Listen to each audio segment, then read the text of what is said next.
Shalom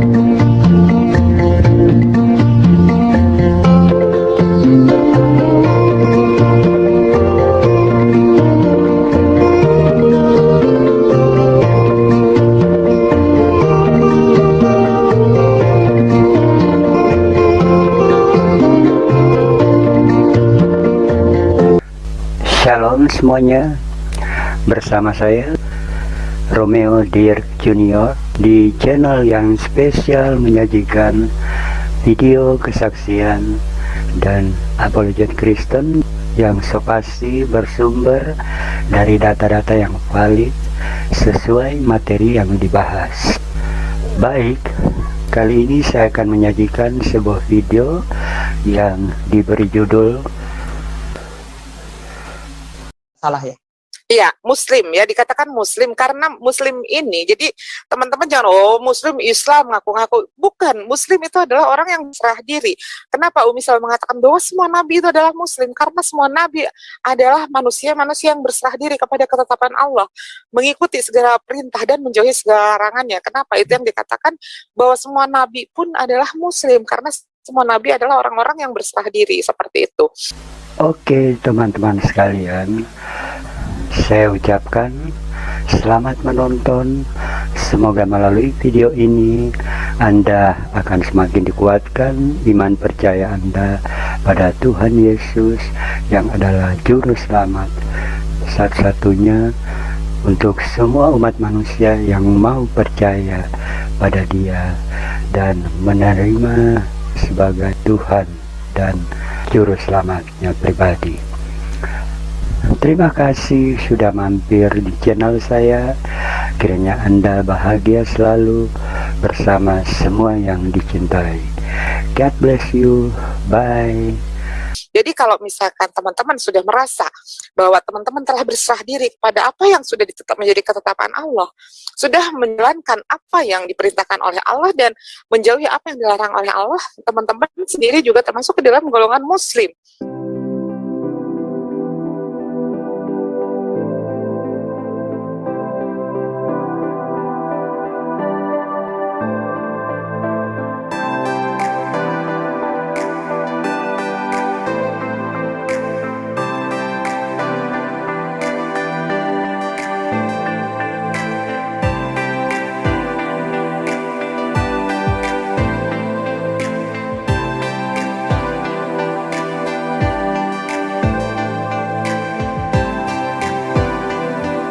Seperti itu.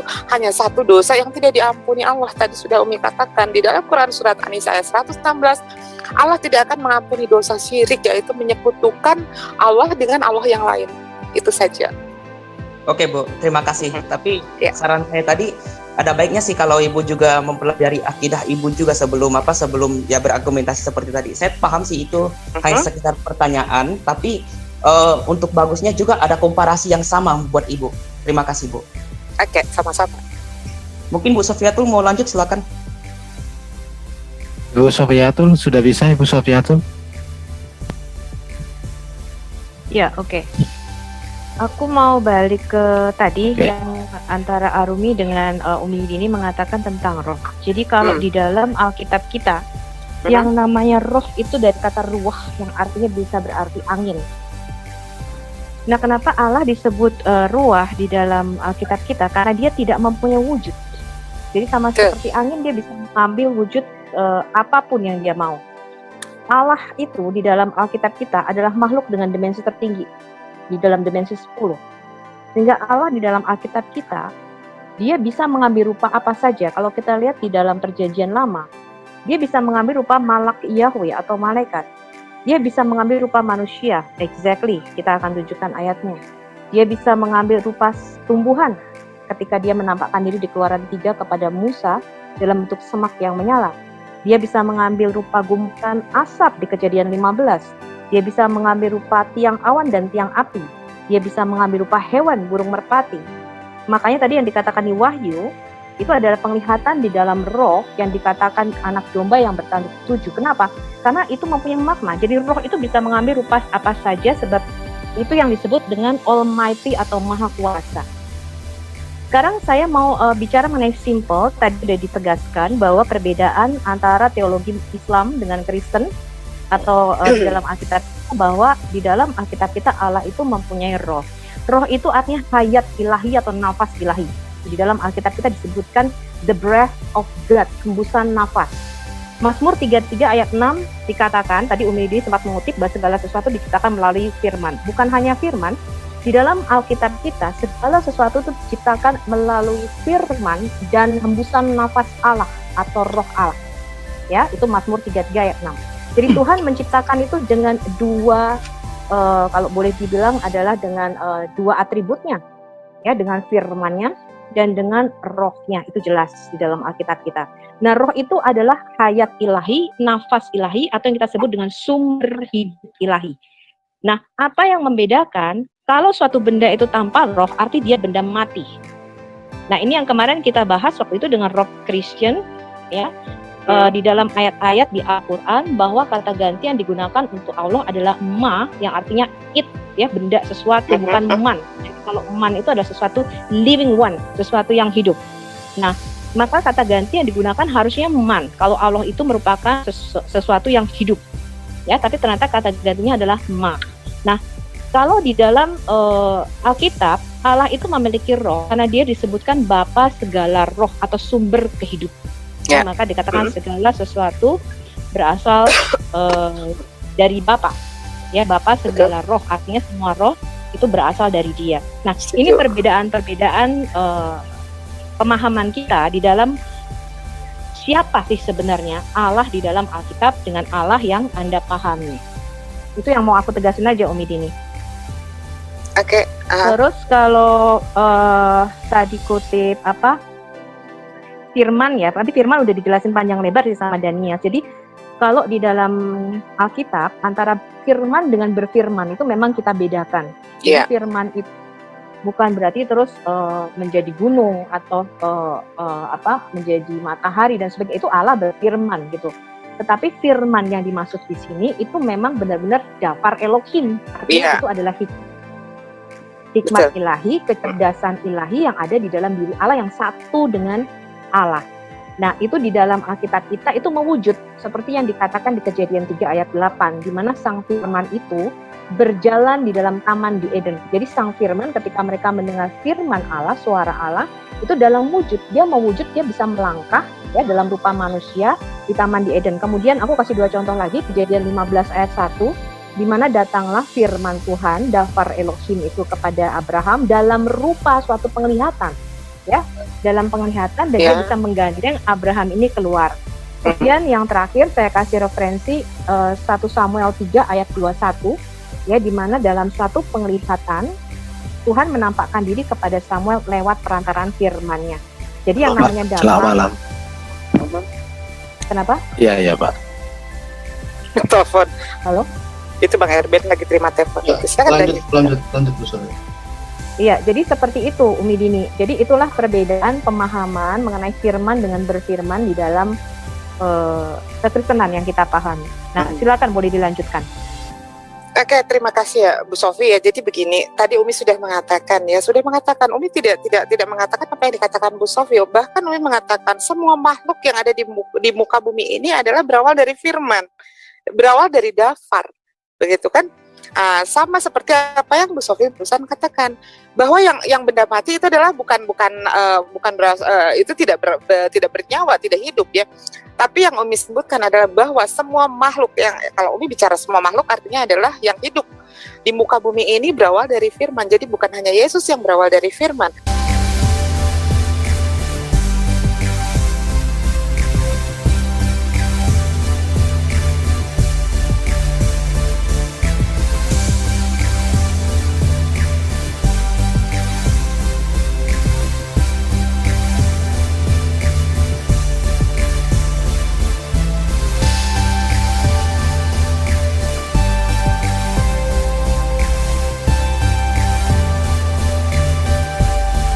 Di dalam Al-Quran dikatakan kun fayakun. Jika Allah sudah berfirman, sudah berkata, maka akan terjadilah seperti itu. Kemudian tadi mengenai Allah dapat berwujud seperti ciptaan begitu. Ini akan Umi ini juga bantah juga dengan ayat-ayat dari kitab sendiri ya. Di dalam Keluaran pasal 9 ayat 14. Sebab sekali ini aku akan melepaskan segala tulahku terhadap engkau sendiri, terhadap pegawai-pegawaimu dan terhadap rakyatmu, dengan maksud supaya engkau mengetahui bahwa tidak ada yang seperti aku di seluruh bumi ini. Kemudian di 1 Raja pasal 8 ayat 23, lalu ia berkata, ya Tuhan Allah Israel, tidak ada Allah seperti engkau di langit dan di atas bumi, di atas dan di bawah bumi. Ya Allah Tuhan Israel, tidak ada Allah seperti engkau di langit, di atas dan di bumi, di bawah bumi. Engkau yang memelihara perjanjian, yang kasih setia kepada hamba-hambamu yang dengan segenap hatinya hidup di hadapanmu. Kemudian di Yesaya 46 ayat 5, kepada siapa kamu hendak menyamakan aku, hendak membandingkan aku, mengumpamakan aku sehingga aku sama? Itu pertanyaannya. Kemudian ada juga di jangan melebar dulu. Satu lagi, kemudian di Yesaya 46 ayat 9, ingatlah hal-hal yang dahulu dari sejak purbakala, bahwasanya akulah Allah dan tidak ada yang lain, akulah Allah dan tidak ada yang seperti aku. Ini aku ambil dari kitabnya teman-teman sendiri, bahwa Allah itu tidak sama dengan ciptaannya, apalagi menyerupai wujud manusia.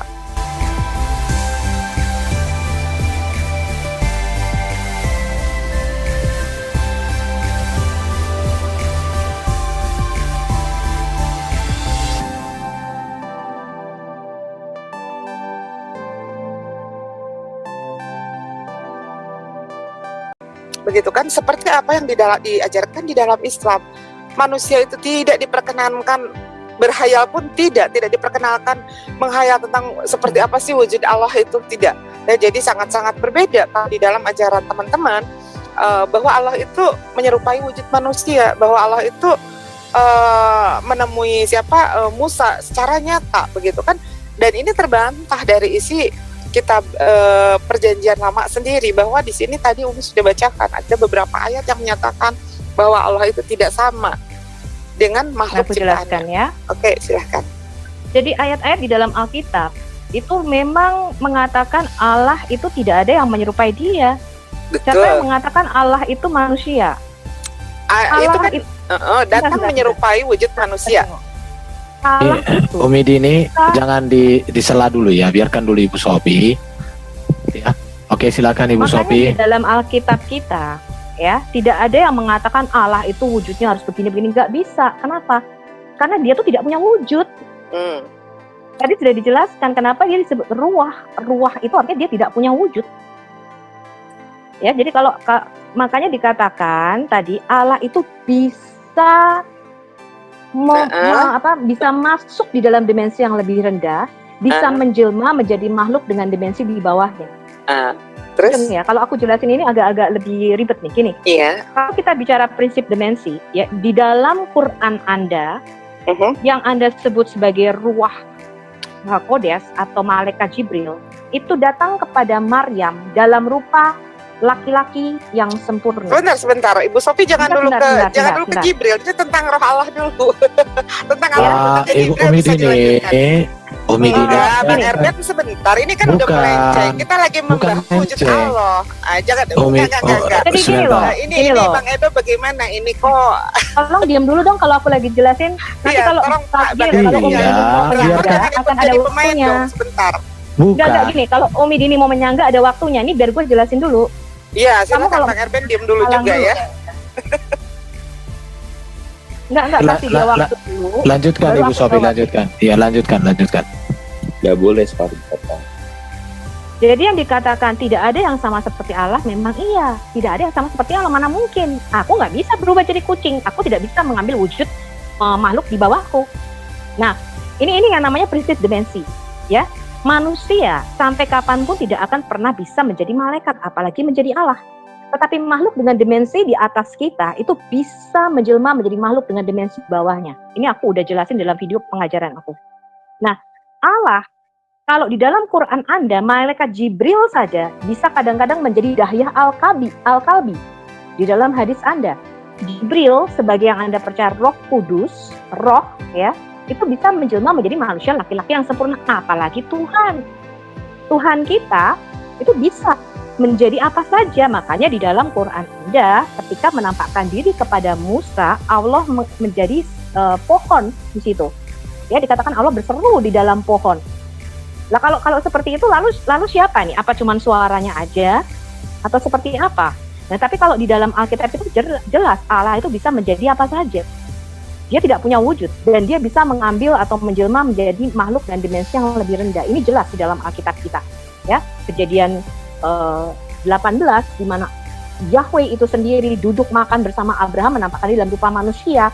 Bahkan di dalam kisah Yakub ya bergulat dengan manusia Allah, makanya dia digantikan namamu bukan lagi Yakub melainkan Israel, karena kamu bergumul atau bergulat dengan manusia dan Allah dan kamu menang.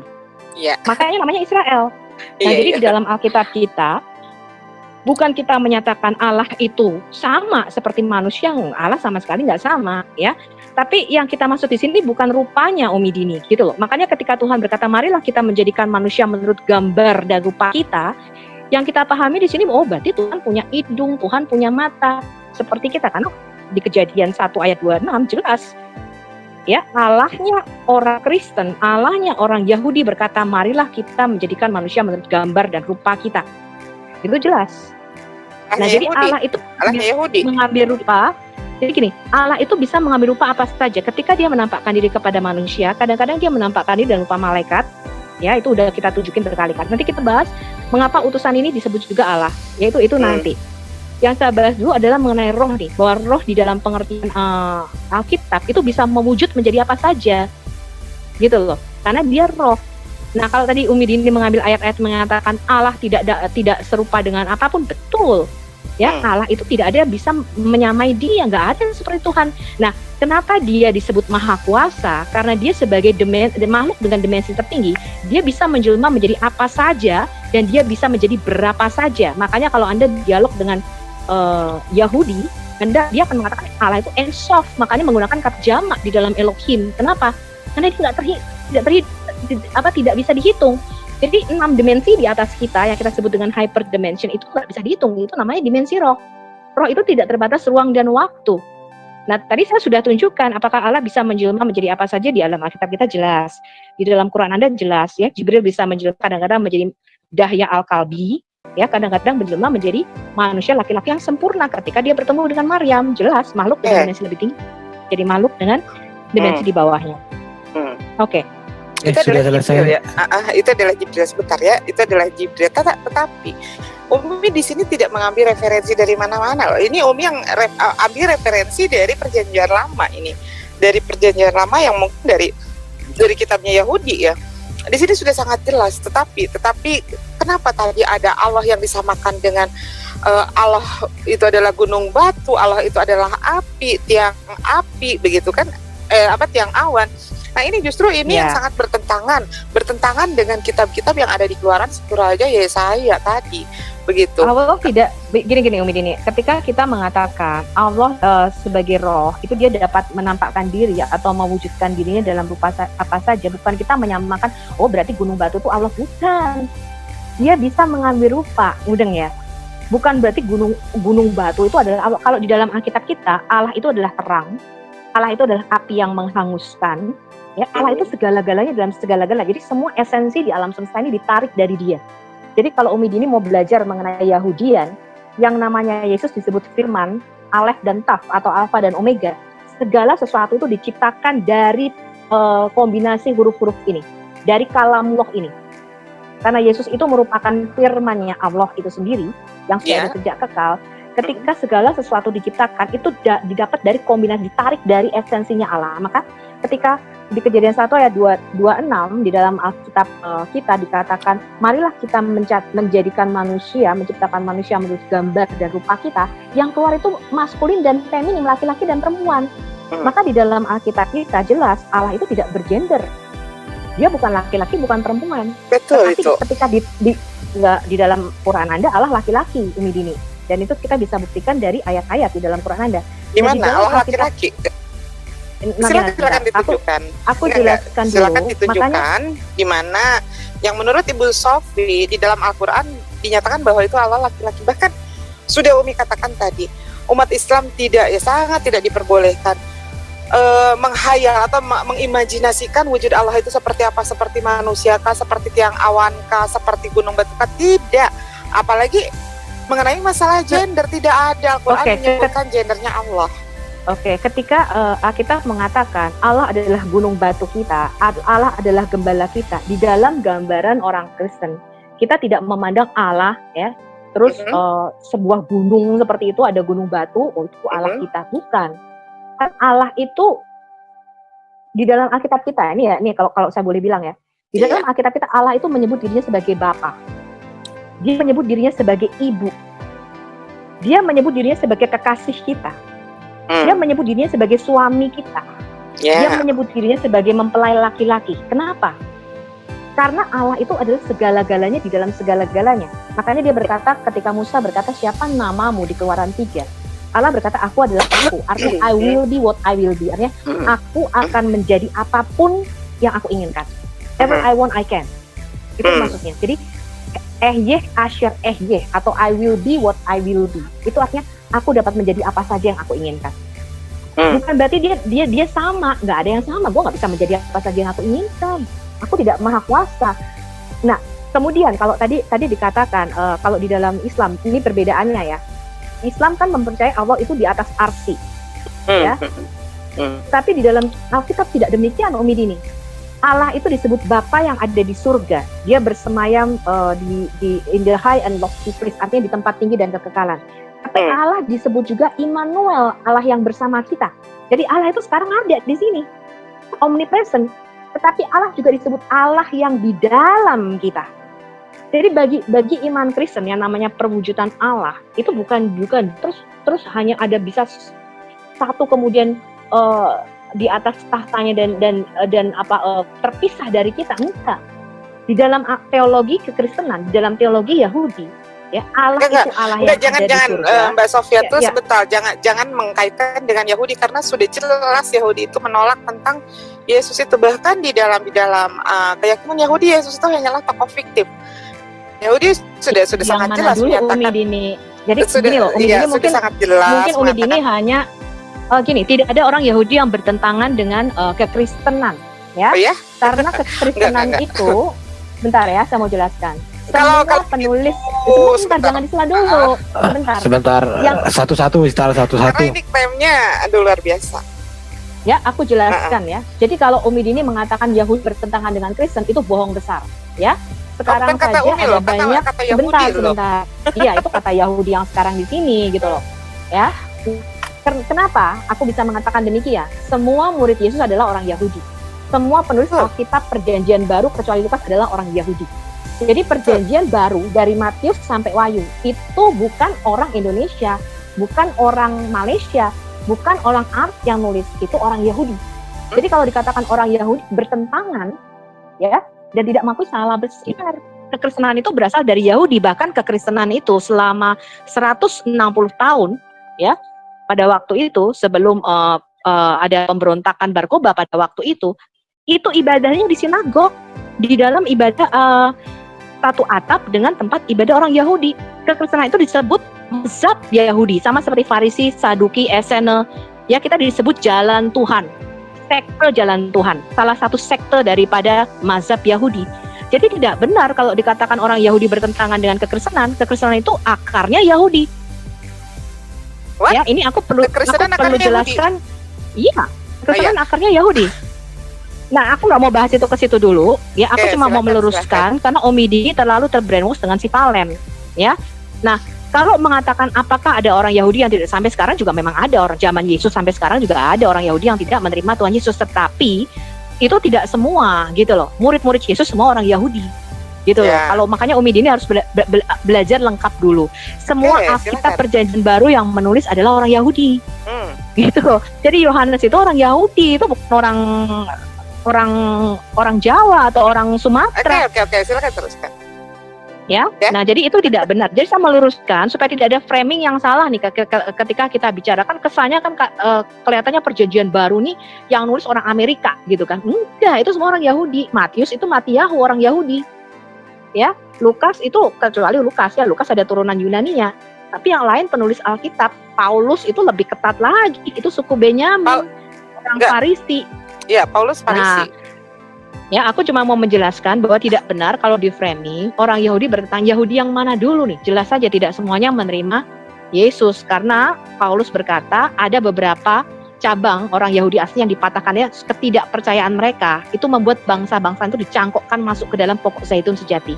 Jadi ketidakpercayaan orang Yahudi yang menolak Yesus itu membuat Injil diberitakan kepada bangsa-bangsa lain, dicangkokkan bangsa-bangsa kita ini yang harusnya orang-orang yang tidak bersunat, orang-orang yang tidak mendapat bagian keselamatan, dicangkokkan ke dalam pokok zaitun sejati, kata Paulus, yaitu apa?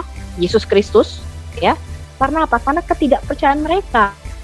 Jadi pokok zaitun sejati itu adalah Yahudi, makanya dikatakan keselamatan datang dari bangsa Yahudi. Nah, itu aku tidak mau ngebahas itu dulu. Aku mau ngebahas roh dulu nih. Tadi kan kita masih sampai roh dan firman. Jadi jangan keluar dari situ deh.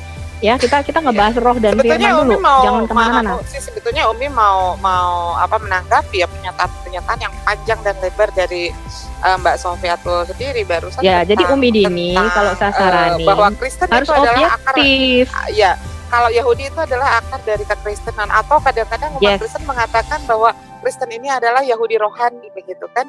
Nah, ini akan datang judul baru. Sebentar, jangan ngebahas itu dulu deh. Jangan ngebahas itu. Kita masih ngebahas roh. Ditertawakan oleh Judaism gitu kan, tapi tidak yang mana dulu? Sebentar. Kita fokus aja dulu tuntaskan tentang firman dan roh tadi. Karena tema tentang Kristen berakar dari Yahudi beda lagi nanti. Fokus saja dulu ke tema awal. Ya, jadi saya harap Umi Dini itu lebih seringlah bergaul dengan kita supaya mengetahui kemana kita, jangan sama Valen terus. Jadinya tidak objektif seperti itu. Kalau aku sih begini ya, aku menilai sesuatu justru dari keobjektivitasan. Begitu ya. Jadi begini. Ya, tapi kalau tadi Umi Dini mengatakan Yahudi bertentangan dengan Kristen, nggak benar loh. Segala sesuatu begini, Umi melihat objektivitas dan siapa yang mempunyai otoritas menjelaskan. Kalau Umi berbicara tentang Yahudi, otomatis Umi akan lebih yakin dengan Judais. Kalau Umi berbicara tentang Kekristenan, otomatis Umi akan yakin kepada umat-umat Kristen.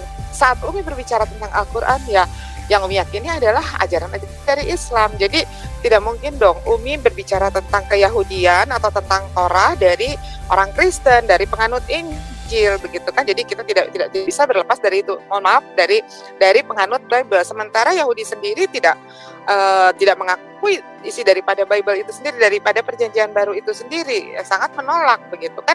Bahkan Judais sendiri namanya juga Yahudi. Ya, Judais sendiri mengatakan mereka menggunakan ayat-ayat daripada Torah, tetapi mereka menafsirkan dengan cara pemikiran kekristenan. Itu yang jadi makanya kenapa Umi di sini sangat objektif ya. Saat Umi akan belajar sejarah atau berbicara tentang Yahudi atau tentang Torah, itu Umi akan mengambil dari yang memiliki otoritas. Umi akan lebih meyakini yang memiliki otoritas. Begitu pula dengan misalkan saat Umi berbicara kekristenan, Umi akan lebih yakin kepada yang memiliki otoritas, seperti itu. Jadi di sini Umi tidak yang mana dulu gitu loh. Tentunya yang memiliki kitabnya, yang meyakini ajarannya, begitu. Kita meyakini. Jadi Kristen tidak ada pertentangan dengan Yahudi ya. Akar daripada dari konsep ketuhanan dari konsep ketuhanan saja sudah bertentangan. Gimana tidak ada pertentangan, Mbak Sofiatul? Enggak ada pertentangan. Konsep ketuhanan. Beda tafsir itu biasa. Bentar, jangan ke sana dulu. Aku mau meluruskan begini ya. Mengenai konsep ketuhanan antara Yahudi dengan Kristen. Konsep ketuhanan tidak berbeda. Berbeda. Yahudi tetap mengakui Allah itu punya firman dan rohnya. Yahudi itu konsep ketuhanan. Jangan ke sana dulu. Jangan ke sana dulu. Jauh saya tegaskan ya. Kekristenan dan Yahudi tidak ada pertentangan karena Kristen menerima bulat-bulat 100% kitab. Sangat tidak ada pertentangan. Kekristenan dan Yahudi tidak ada pertentangan. Kalau misalkan orang Yahudi seperti kita dengan Quran, Umi Dini. Mengapa Quran tidak kita masukkan ke dalam kanon sebagai kitab penyempurna? Karena isinya bertentangan. Kenapa kita menerima perjanjian lama tanahnya orang Yahudi bulat-bulat tanpa mengubah? Kenapa? Ini kan klaim sebelah pihak nih. Jadi gini loh. Menurut Mbak Sofia, bukan klaim sebelah pihak. Dengan Yahudi tidak ada pertentangan, padahal tidak ada pertentangan. Kita menerima bulat-bulat kitab Yahudi. Sebentar Ibu Sofi sama sebentar dulu Umi Dini sama Ibu Sofi sebentar. Apakah temanya mau dilanjut tentang Yahudi dan Kristen atau mau kembali tentang roh dulu dan firman? Saya pikir kembali ya. Nah itu sepakat dulu. Saya pikir Tapi kembali. kalau arahan saya sih Tapi bahas kita harus dulu. luruskan tadi Pak Erben. Iya nanti kita luruskan Bu, bisa. Nanti akhirnya kita tuntaskan dulu tentang firman dan Tapi roh. begini saja sih menurut aku Pak Erben mending mengalir aja apapun itu, jadi jangan dipaksakan. Kalau misalkan memang pembahasan ini ada kaitannya dengan yang ini silahkan saja. Maksud Jangan aku gini, sekarang. kalau Tapi sebentar Bu Sofi, kalau pembahasannya mengalir nanti, contoh besok diskusi lagi kita tentang firman, ulangi lagi. Besok diskusi lagi tentang ulangi. Jadi kita tuntaskan dulu. Ya, jadi bedakan antara mengalir dengan melebar dulu. Iya, itu. Iya betul ya. Dibedakan dulu. Oke, mungkin kita fokus dulu menyelesaikan tentang firman dan roh tadi ya. Oke. Bagaimana itu? Ya, jadi Kalau itu sudah selesai artinya Umi Dini tidak ada lagi pertanyaan atau Ibu Sofi tidak ada lagi, baru kita masuk ke topik berikut. Silakan. ya, jadi teman-teman yang lain juga boleh menanggapi. Saya tadi hanya menjelaskan bahwa prinsip ruah atau roh di dalam Alkitab kita itu artinya dia bisa mengambil wujud apa saja, dan itu kita sudah buktikan di dalam Alkitab bahwa Allah itu bisa mengambil wujud apa saja. Ya, Allah dikatakan terang bukan berarti kalau kita lihat terang itu berarti oh itu Allahku gitu. Aku sembah terang-terang itu bukan. Ya. Tapi Allah itu bisa mengambil wujud apa saja. Jadi makanya dikatakan kalau kamu mau tahu tentang Tuhan, kamu bisa lihat alam semesta ini. Di dalam seluruh ciptaannya, disitulah karya dan kemahakuasaan Tuhan itu kita bisa lihat. Makanya tadi ketika saya mengutip Kejadian 1 ayat 26, Tuhan berkata, marilah kita menjadikan manusia menurut gambar dan rupa kita. Itu yang keluar dua, maskulin lebih dulu Adam, kemudian feminin. Ya, jadi maskulin dan feminin yang keluar ya ketika Tuhan mengatakan, marilah kita menjadikan manusia menurut gambar dan rupa kita. Nah, ketika kita memahami ini bukan berarti oh Allah punya mata, Allah punya hidung, Allah punya tangan, bukan seperti itu. Tetapi bahwa kita diberikan kekuasaan sama seperti Allah. Makanya dikatakan biarlah mereka manusia itu berkuasa di bumi. Ya, itulah sebabnya mengapa Yesus harus menjadi manusia.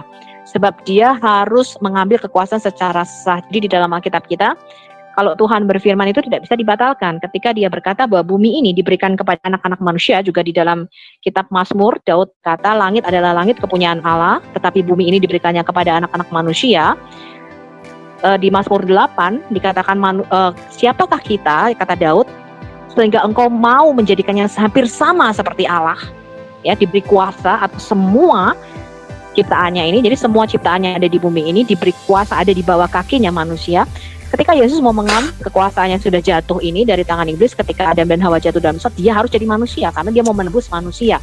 Maka setelah dia mati dan bangkit, Yesus berkata, segala kuasa di surga dan di bumi diberikan kepadaku. Staf di dalam kemanusiaannya itu. Dia disebut Raja Mesias. Nah, tetapi aku mau balik tadi. Kita tidak akan menyangkal yang Om Dini kutip tadi bahwa tidak ada yang serupa seperti Allah. Itu bukan berarti kita menyamakan Allah di dalam wujudnya atau hakikatnya, bukan gitu. Allah itu tidak ada yang sama seperti dia. Siapa yang sama seperti dia? Tidak ada. Bahkan Musa berkata di langit, Elohim, Allah lain itu tidak ada yang sama. Siapakah sama seperti engkau di Syakak di langit-langit? Gak ada yang sama seperti Allah kita. Ya, tapi bahwa Allah kita bisa mewujud itu jelas. Kenapa? Di dalam Alkitab kita, ya ketika Musa dan ke-70 orang tua-tua itu naik ke gunung, di Keluaran berapa itu? Mungkin Pak Erben bisa bantu ayatnya. Mereka melihat Allah, mereka melihat kakinya menapak. Ya, kaki Allah itu berjejak di atas yang seperti batu pualam. Ya, kemudian di Yeskiel, ya dia melihat wujud Allah. Kemudian kalau kita bicara Abraham udah pasti, ya Abraham melihat Allah dalam wujud manusia, ya. Kemudian kalau kita lihat Adam bercakap-cakap dengan Allah itu sendiri, ya di dalam Alkitab kita. Nuh juga bercakap-cakap dengan Adam. Kemudian kalau kita lihat Samuel juga bercakap-cakap dengan Allah. Kita lihat Nabi Yesaya 6, Yesaya melihat Allah. Ya, dikatakan ujung jubahnya menyentuh bait suci. Ya, jadi kalau kita katakan Allah tidak menyerupai apapun, itu artinya tidak ada yang setara dengan dia, tidak ada yang sama, yang equal dengan dia. Tapi bahwa dia bisa mewujud, itu iya jelas. Nah itu yang kita maksudkan dengan Allah dapat menampakkan diri sebagai roh dalam wujud apapun. Di dalam Alkitab kita jelas Umi Dini, dia bisa menampakkan diri dalam rupa hewan. Makanya dikatakan Roh Kudus itu turun dalam rupa burung merpati misalnya, kemudian di Kisah Para Rasul 2 Roh Kudus turun seperti lidah-lidah api. Bisa, dia bisa mengambil di sana siapa? Roh Allah, Roh Kristus. Ya, jadi di dalam Alkitab kita itu namanya Tuhan itu bisa menampakkan diri dalam rupa malaikat, dalam rupa gumpalan suluh yang menyala di Kejadian 15, yaitu Yahweh sendiri. Ya, katakan Yahweh berjalan di antara korban yang dibikin oleh Abraham itu dalam rupa gumpalan asap, kemudian dalam tiang api dan tiang awan. Jelas ketika dia melindungi bangsa Israel ketika mereka mengembara di padang gurun. Ya, dia dalam rupa tumbuhan di Keluaran 13 dia menyerupai semak yang menyala, itu jelas ya, semak menyala tapi tidak terbakar. Kemudian dia bisa menyerupai elemen, tadi dikatakan ya, lidah-lidah api. Dia disebut gunung batu, dia disebut mata air, dia disebut gembala kita, dia disebut terang. Ya, bukan berarti terus Tuhan itu jadi gelombang, bukan dia. Kan begini loh Mbak Sofiatul, itu di Wahyu 5 ya, di Wahyu 5 ini justru sangat lebih mengerikan lagi di Wahyu kita lihat ayat coba. 6. Dikasih ini aja coba biar kita lihat. Boleh dibantu. Wahyu 5 ayat berapa? Ayat 6. Di sana dikatakan bahwa roh Tuhan itu, ketujuh roh Allah itu adalah seekor anak seperti obor, bertanduk 7, bermata 7. Oh ya. Tapi di ayat sebelumnya juga kalau Umi Dini baca di Wahyu dikatakan roh Allah itu seperti obor, betul? Iya, makanya ini kan sangat membingungkan kan, roh Allah itu seperti apa? Roh Allah itu tadi Umi Dini, dia tidak mempunyai wujud, tetapi dia bisa mengambil wujud apapun. Makanya tadi kita bilang prinsip dimensi alam semesta. Jadi makhluk dengan dimensi lebih rendah itu tidak bisa mengambil atau menjelma menjadi makhluk di atasnya dengan dimensi lebih tinggi.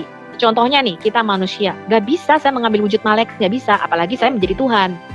Tetapi kalau makhluk dengan dimensi lebih tinggi, itu dia bisa mengambil rupa makhluk dimensi di bawahnya. Mudah nggak sih ini? Ya, jadi begini, deh, Mbak, sepertinya begini ya, ada nama yang sangat digemari nih berkaitan dengan topik ini, yaitu nama Mikael ya. Kalau menurut ini, kalau dalam bahasa Ibrani itu malaikat. Mikael, dalam bahasa Yunani itu kan Mikael. Mi itu siapa, betul nggak? Ya, itu salah satu malaikat kalau di dalam adalah Allah. Kita. Jadi sehingga bermakna siapakah seperti Allah itu. Ini konseptualnya tidak ada yang seperti Allah, no one like God. Tidak ada. Iya, memang tidak ada yang seperti Allah. Yang mengatakan, jadi gini loh, ketika Kristen mengatakan Allah bisa mengambil wujud apa saja, Allah bisa menjelma menjadi manusia, bukan berarti Allah itu sama dengan manusia. Enggak, Umi Dini. Mudah nggak sih? Iya. Ketika kita mengatakan, kenapa di dalam kekristenan turun berupa wujud manusia sampai ada kelihatan betisnya, ada bertemu langsung makan bersama dengan Abraham apa Musa ya? Tadi kan Kejadian 18. Mbak Sofi tadi mengatakan bahwa Allah itu kelihatan betisnya yang menapak di atas seperti batu marmer. Berarti Allah itu wujudnya bukan betis ya, kaki. Ya, kaki. Berarti Allah itu dia bisa mengambil wujud seperti kita. Betul. Iya, berarti itu kan wujudnya seperti itu. Kemudian ada juga yang datang makan bersama. Apakah Allah yang Maha Kuasa itu saat turun ke bumi harus berupa wujud seperti itu? Enggak. Kadang dia wujudnya malaikat, kadang dia wujudnya elemen, kadang dia wujudnya tadi bisa tumbuhan, bisa hewan, bisa elemen. Jadi semua dimensi di bawahnya itu bisa karena dia Maha Kuasa. Makanya Maha Kuasa. Artinya Maha Kuasa itu adalah dia bisa mengambil rupa apa saja, Umi Dini. Itu maksudnya.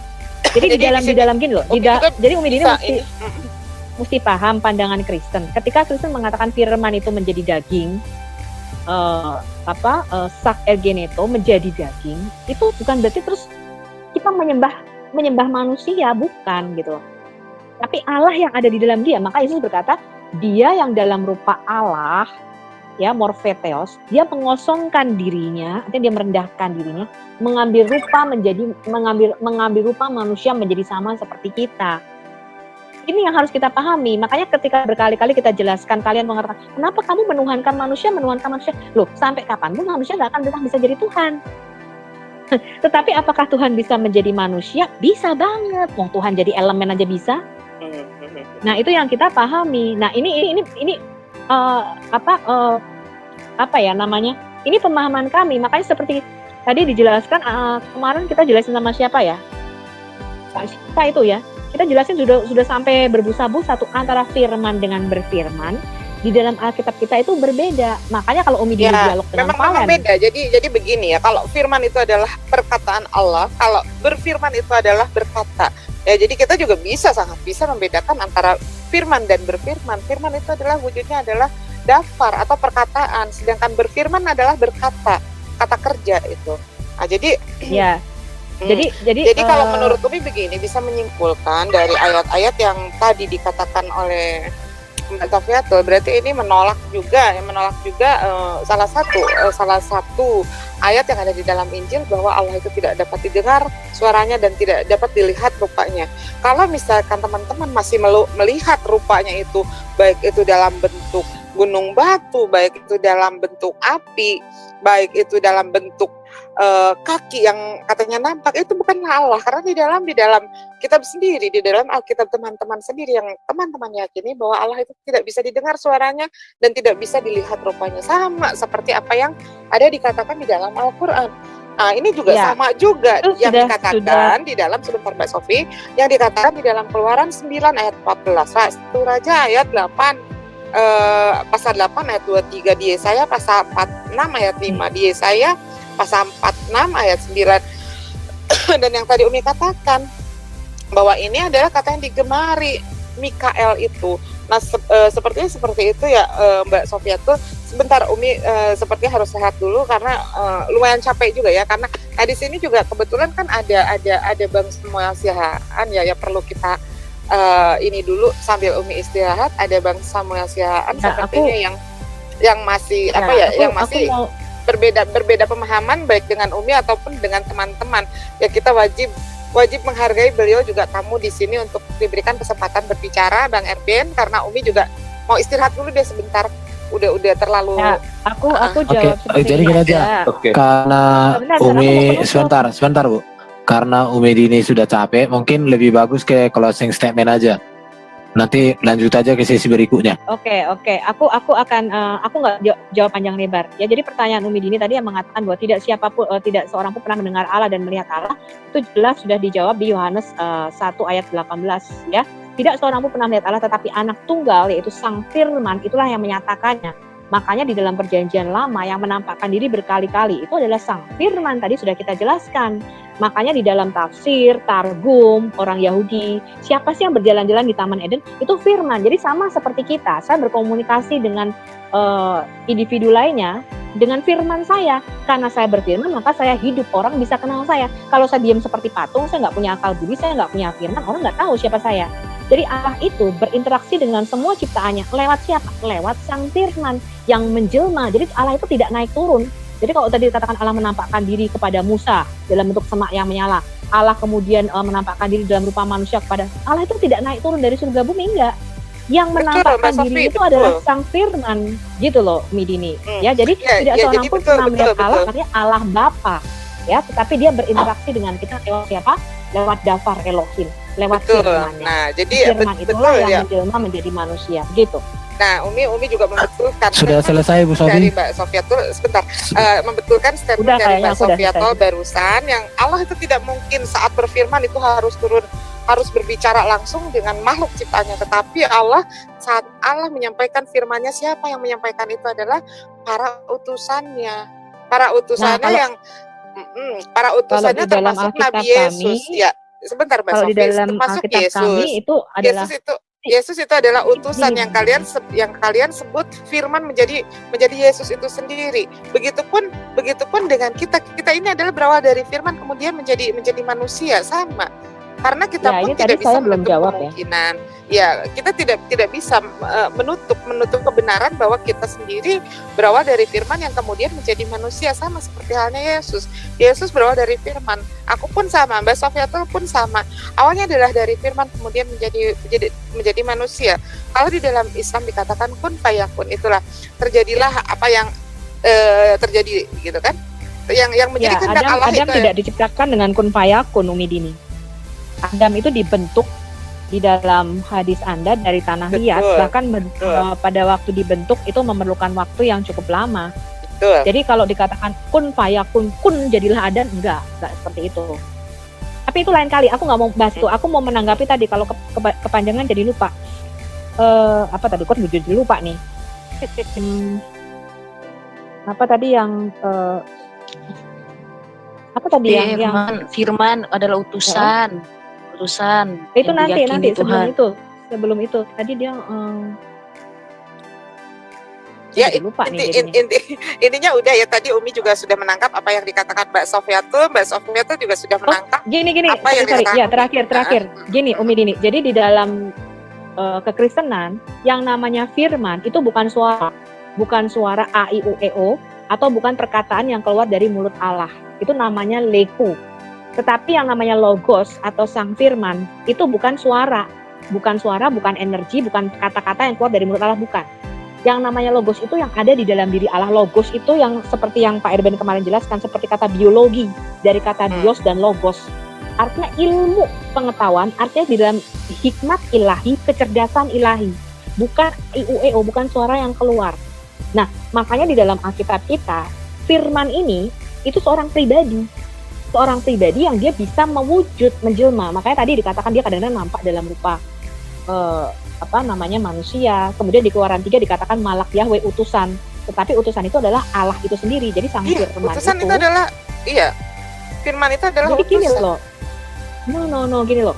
Ketika dikata ini, nanti kan Umi Dini udah capek nih. Nanti kita bahas lagi yang mengatakan apakah utusan itu adalah Allah itu sendiri. Itu satu agak sedikit panjang, tapi mungkin nggak malam inilah. Aku juga udah rada capek nih. Jadi nanti mungkin kita lanjutin aja ngebahas yang pertanyaan Umi Dini yang kedua tadi. Apakah Yesus adalah utusan? Apakah dia bisa Allah apa tidak, kan gitu kan, kita buktiin dari dalil-dalil Alkitab aja. Tapi jangan sekarang kayaknya. Ya ini tadi kan kita cuma ngebahas. Setuju. Jangan Nanti sekarang aja karena sekarang udah capek juga nih. ya. Udah kering di tenggorokan. Enggak, ini usul aja ini Bang Erben untuk mengenai masalah ini. Kita juga ini ada dari Wanes ya. Sebetulnya harus kita hargai juga. Jangan hanya Umi di sini yang berbicara, dari tadi ada Wanes yang perlu kita mintakan pendapatnya gitu loh Bang Erben sambil Umi istirahat. Tapi saya mau ngomong ya, beberapa kali kita ketemu, ini adalah pembicaraan yang sangat bagus. Jadi ini saya yang harapkan dari Umi Dini, tidak seperti pertemuan-pertemuan kita sebelumnya. Jadi Umi Dini malam hari ini ya, saya sangat menghargai dialog kita, dan ini lebih baik kita kedepannya seperti ini gitu loh. Jadi itu yang saya harapkan begitu loh. Jadi saya menghargai pendapat Anda menghargai pendapat saya, bagus gitu loh. Kita buka dalil-dalilnya. Karena pertemuan-pertemuan kita sebelumnya itu sangat tidak bagus dan tidak kondusif. Nah, saya begini, Mbak Sofi, saya sangat senang malam ini dengan Umi Dini gitu ya. Terima kasih ya. Ya, Mbak Nanti Sofi, besok jadi kita lanjutin lagi dengan bahasan yang lain. Temanya lain. Jadi begini, sebetulnya kesepakatan ini sudah sejak lama ya, sama Bang Edo sama CIA ini Umi sudah bersepakat gitu bahwa kita akan melakukan dialog yang bukan artinya debat kusir gitu kan, debat yang artinya keroyokan atau hujat-hujatan. Betul, kita udah sepakat dengan Bang Edo, ini udah sepakat lama nih ya. Makanya beberapa kali Bang Edo undang Umi ke sini, pertama kondusif ya kan, waktu sama Bang Erben, ada Bang Swasta di sini, kita kondusif, di mana saat teman-teman bertanya Umi menjawab, itu kondusif. Pertemuan kedua, mohon maaf, waktu pertemuan kedua ada KC, ada Mbak Sofiatul, ada Duran, itu baru ricuh, di sana baru ricuh, dan Umi udah bicara sama Bang Edo, kalau misalkan ricuh aku turun begitu kan, karena Umi nggak mau, karena kita sudah sepakat kita dialog dalam damai begitu ya. Terus tadi juga Umi udah masuk, Umi tanya sama Bang Edo, kenapa nggak diadmit, ada Bu Sofiatul? Nggak apa-apa, Umi nggak apa-apa, ya nggak apa-apa selama kita tidak ricuh, kata Bang Edo. Saya ngejamin Umi nggak ricuh, ya kalau tidak bisa menjamin jangan dulu lah. Kayak gitu. Dan ternyata alhamdulillah ya, yang Umi rasakan juga sekarang CIA ini sudah tidak seperti mindset Umi waktu dulu kemarin-kemarin, karena ini CIA ini di mana-mana terkenal grup Zoom yang suka keroyokan begitu kan.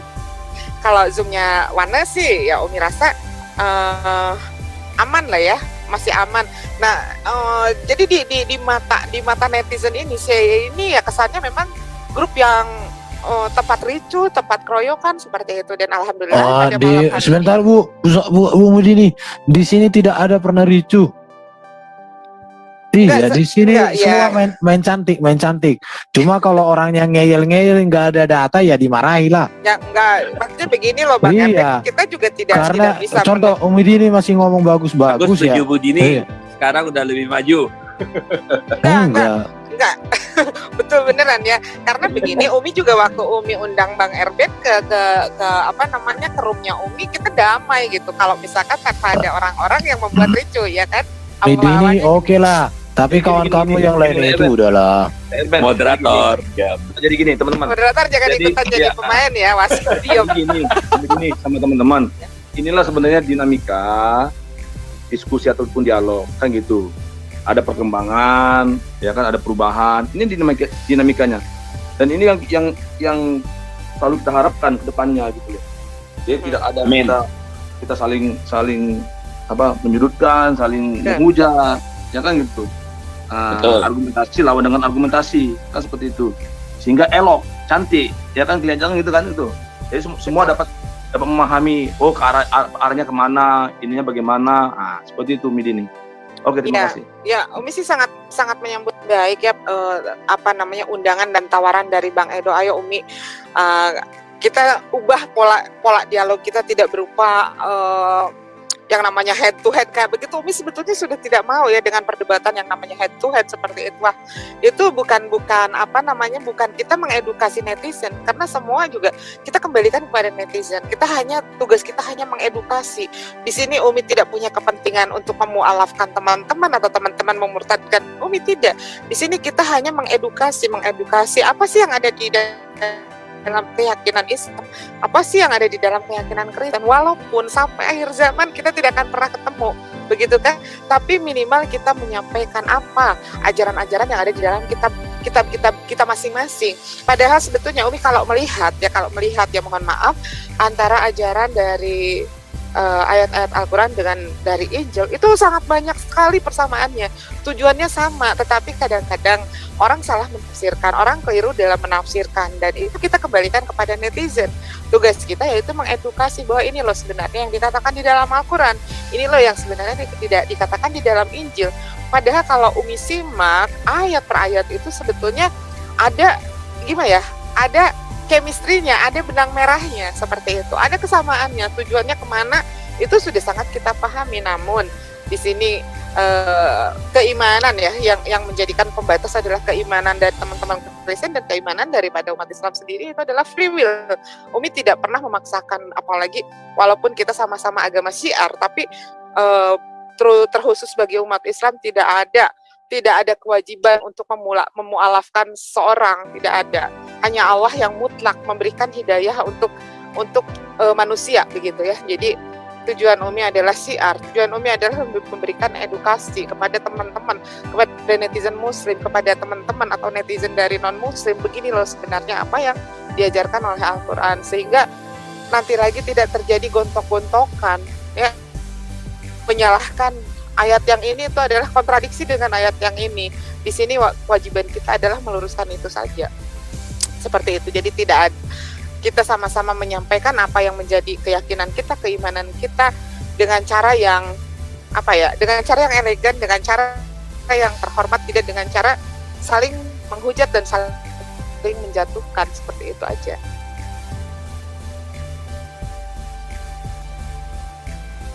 Terima kasih. Sampai di sini dulu untuk termin ini malam hari ini. Pendengar di YouTube sudah mendengar, Anda yang ada yang menyimpulkan di situ ya. Jadi terima kasih untuk semuanya. Berikutnya kita akan diskusi lagi dengan topik yang baru. Apa lanjut atau mau istirahat dulu sebentar? Begini Bang Erben, lanjut aja. Tapi di sini kan ada dari Wanes. Sekarang silakan giliran Wanes dengan Muslim. Ya, dan ini kan di sini teman-teman Tritunggal banyak sekali ya. Dengan Muslim Umi dari tadi dari sebelum maghrib sampai sekarang begitu kan. Karena di sini ada tamu-tamu dari Wanes juga, silakan di ini dulu. Enggak usah dengan Wanes. Katanya Frido tadi mau ngomong sama aku mengenai makanan. Yaudah yuk Kak Frido. Oke, silakan bergantian deh. Arumi sama ini ya, sama Efrido. Pas makanan beneran aku Arumi. tadi ada komentarnya Bro Plat di chat ini, dikatakan dia bahwa Allah Yahudi itu sama dengan Allahnya Muslim. Betul. Betul ya? Iya. Kalau Allahnya sama, mengapa kitabnya Yahudi kalian tidak satukan dengan kitab kalian? Nah jadi Karena kan begini, bentar. Allah yang sama, masa mungkin kitabnya nggak bisa bersatu? Aku heran lihat kalian itu. Kalau Allahnya sama, kitabnya harusnya jadi satu lah. Nggak usah dua. Itu dia. Masa Allah yang sama, kitabnya tak bisa bersatu? Ya benar juga ya. Iya, aku pening aku mikirkan itu. Akal itu lah. Iya, aku pening. Kalau saya mengatakan Kristen Allahnya sama dengan Yahudi, kita nempel sejak zaman Yesus. Pasti dihormati Di sini. sebagai kitab suci ya. Iya, dan saya ini nanti hormati. Yahudi dibawa mecak-mecak deh. Tapi kalau Yahudi Palen dan sejaman dengan Palen memang nggak nyampe otaknya guys. nggak usah memaki. Kita tadi kan sudah sepakat tidak memaki. Ayo Bang. Iya, memang debitor jangan mulai topik baru. memang nggak nyampe. Ini sebentar dulu Pak Pras. Ini kita masih ngobrol-ngobrol cantik ini. Saya kan ini udah habis ya, ini ngobrol bebas ya. Capek lu kasih iya. Aku kan nanggapi si Elfrido. Pak Pras ini iya, aku nanggapi Elfrido. Sebentar. Sekarang moderator. Sebentar. Pak Pras. Iya. Pak Pras yang kemarin ngobrol sama saya ya? Siapa tuh? Siapa nih? Samuel Siahaan. Bang Sam, silakan deh Bang Sam sekarang. Samuel Siahaan. Iya, boleh. Iya, Pak Pras yang kemarin ngobrol sama saya bukan? Oh bukan, saya nggak pernah sama kamu kayaknya dulu ya. Saya sepertinya pernah waktu di grup-grup apa namanya WA itu pernah kayaknya pernah ngobrol-ngobrol sama kamu. Saya lupa. Tapi berarti ada dua Pras nih. Lei Samuel Siahaan. Lei Samuel. Iya. Memangnya Tuhannya umat Muslim sama Tuhannya Kristen itu sama? Kalau diklaim sih bisa aja sama, tetapi kalau berdasarkan pengakuan Yesus sendiri kan sudah mengatakan, bahkan dia akan berkata bahwa akulah dia, kan begitu. Bahkan ada lawan yang meninggikan, bahkan kata Yesus ada lawan yang meninggikan, bahkan mengatasi Allah dan segala Allah. Itu dalam konteks kitab Wahyu akhir zaman. Jadi kalau misalnya teman Muslim bilang Allahnya dengan kita sama, sebagai kita yang pluralis, demi NKRI ya itu klaim itu dihargai saja. Tetapi kalau dalam konteks Alkitab, kaidah keteologian itu tidak bisa pluralis. Nah, jadi itu kan hal-hal rohani. Kerohanian itu tidak boleh membawa impact kepada hal-hal yang fisik. Jadi kalau misalnya situ berkata A adalah B, lalu saya A bukanlah B dalam konteks kepercayaan atau iman, maka tidak boleh ada implikasi-implikasi yang fisik, misalnya terjadi pembunuhan, itu nggak boleh, itu aja. Oh, jadi beda lah. Ya kalau kamu tanya saya, beda. Gitu. Tapi aku masuk akal juga dengan kata Lei Erben tadi, memang harus kalau memang sama, berarti Tanak juga harus dihargai sebagai kitab suci, jangan difitnah sebagai Bro Wisdom ini jangan kau kurangi dan kau tambahi kata-kataku yang ku bilang harus disatukan. Masa Allah yang satu kitabnya bisa-pisah? Begini. Itu Begini, yang dari Lei Erben, dari Amang Erben, saya bisa setuju. Tetapi lawan debat kita bisa melakukan berkelit ya. Misalnya begini, tadi Amang Erben bilang kalau Tuhannya satu, kenapa kitabnya bisa-pisah? Kan begitu, betul nggak Bang Erben? Betul. Bukan hanya pisah. Sebetulnya Bang Sam, Umi bisa jawab itu ya. Kalau misalkan apa yang Bang Erben katakan tadi, kalau Allahnya satu, kitabnya satu. Sekarang kita bandingkan dulu. Itu Zabur sama Al-Quran. Itu yang mau saya bilang. Nah, jadi kalau Amang Erben pakai premis itu, teman-teman Muslim masih bisa bersilat gitu loh. Nah, kenapa orang Yahudi menganggap tanahnya berbeda dengan Injil, kan begitu. Padahal Tuhannya satu. Nah, jadi kalau saya pakai premis Amang, nanti mudah sekali dijawab ini. Kalau dijawab mudah, tapi maksudnya begini Amang. Bukan bicara data. Yahudi yang mana? Sebentar. Sebentar Aku dulu. moderator ya. Bro Samuel, Yahudi yang mana yang dimaksud? Nah, sekarang begini Amang. Sebentar, aku ngomong dulu. Yahudi yang mana yang mau kita maksud ini? Yahudi di zaman Yesus, Yahudi TikTok Indonesia, atau yang mana? Nah ini, aku Karena mau membela. sebentar Aku dulu. di sini mau membela Amang, Sebentar, saya tuntaskan. Aku ngerti Amang. Contoh, Aku udah ngerti. Kitab Yahudi yang sekarang pun itu disalin juga dari kitab yang dari Septuaginta dan lain sebagainya.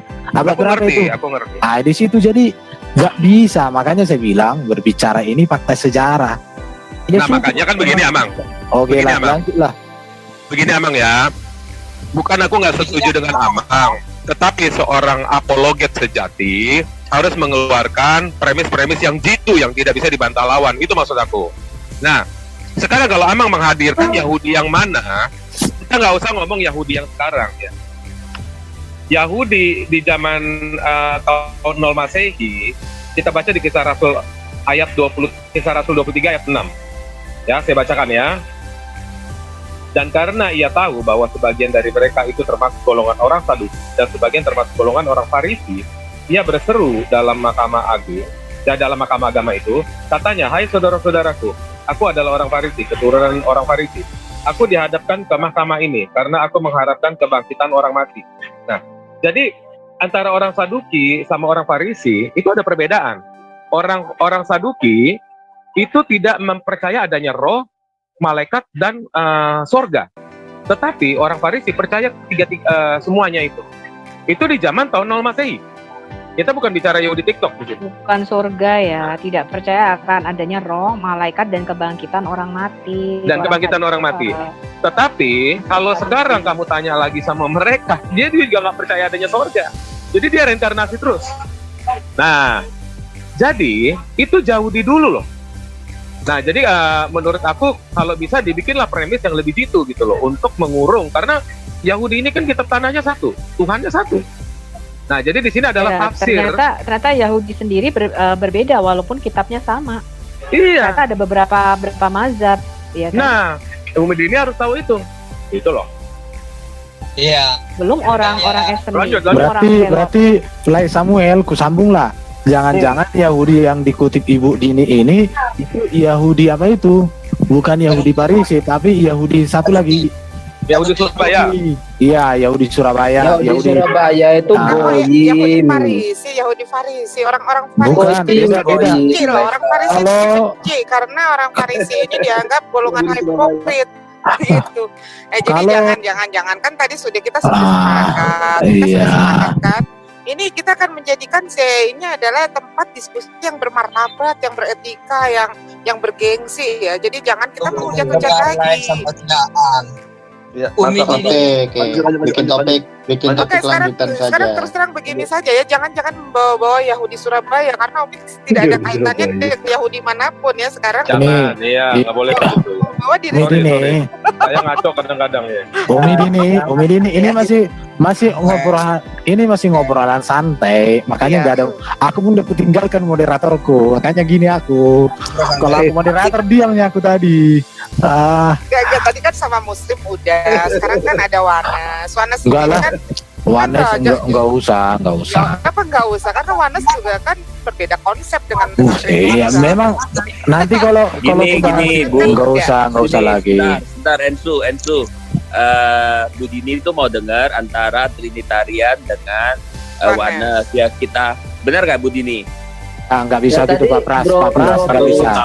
Nggak perlu Pak Pras. nggak apa-apa Bang Erwin, berikan semua hak Di bicara dong, Pras Bang. sama Dini sama aja nih, pengen lihat Wanes sama ini adu gitu kan? Ya, Biasaan.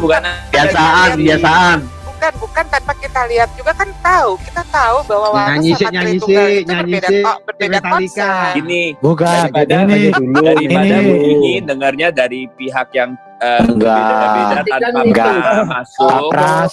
Pak Pras, Bapak itu jangan bersamaku, tapi hatimu tak bersamaku. Nggak boleh gitu, Sebentar, Pak. teman-teman. Gini aja, kita nggak usah ribut-ribut lah. Jadi gini, Umi ini perlu ketahui. Saya mau kasih yang simpel aja ya. Saya Wanas, Trinitas yang Trinitas. Nah, Umi ini tahu dikotil sama monokotil nggak? Enggak, Umi nggak mau ngomong lagi karena Umi udah capek ya dari tadi dari Nggak apa-apa. Ini cuma satu pertanyaan aja. Ini cuma satu pertanyaan. Iya. Kalau saya Iya. tanya kutil. Beda. Ini monokotil sama dikotil. Tahu nggak bedanya apa? Monokotil sama dikotil. tahu Tahunya detilnya. Ngapain lagi bahas masalah biji? Nah, monokotil itu berbiji tunggal, dikotil itu berbiji ganda. Nah, jadi kalau Wanas dia monokotil. Kalau Duinitas, ini ganda, Duinitas. Kayak Rasul Sabdono ya. Kalau biji dua apa tuh, Rek? Kalau biji dua? Dikotil.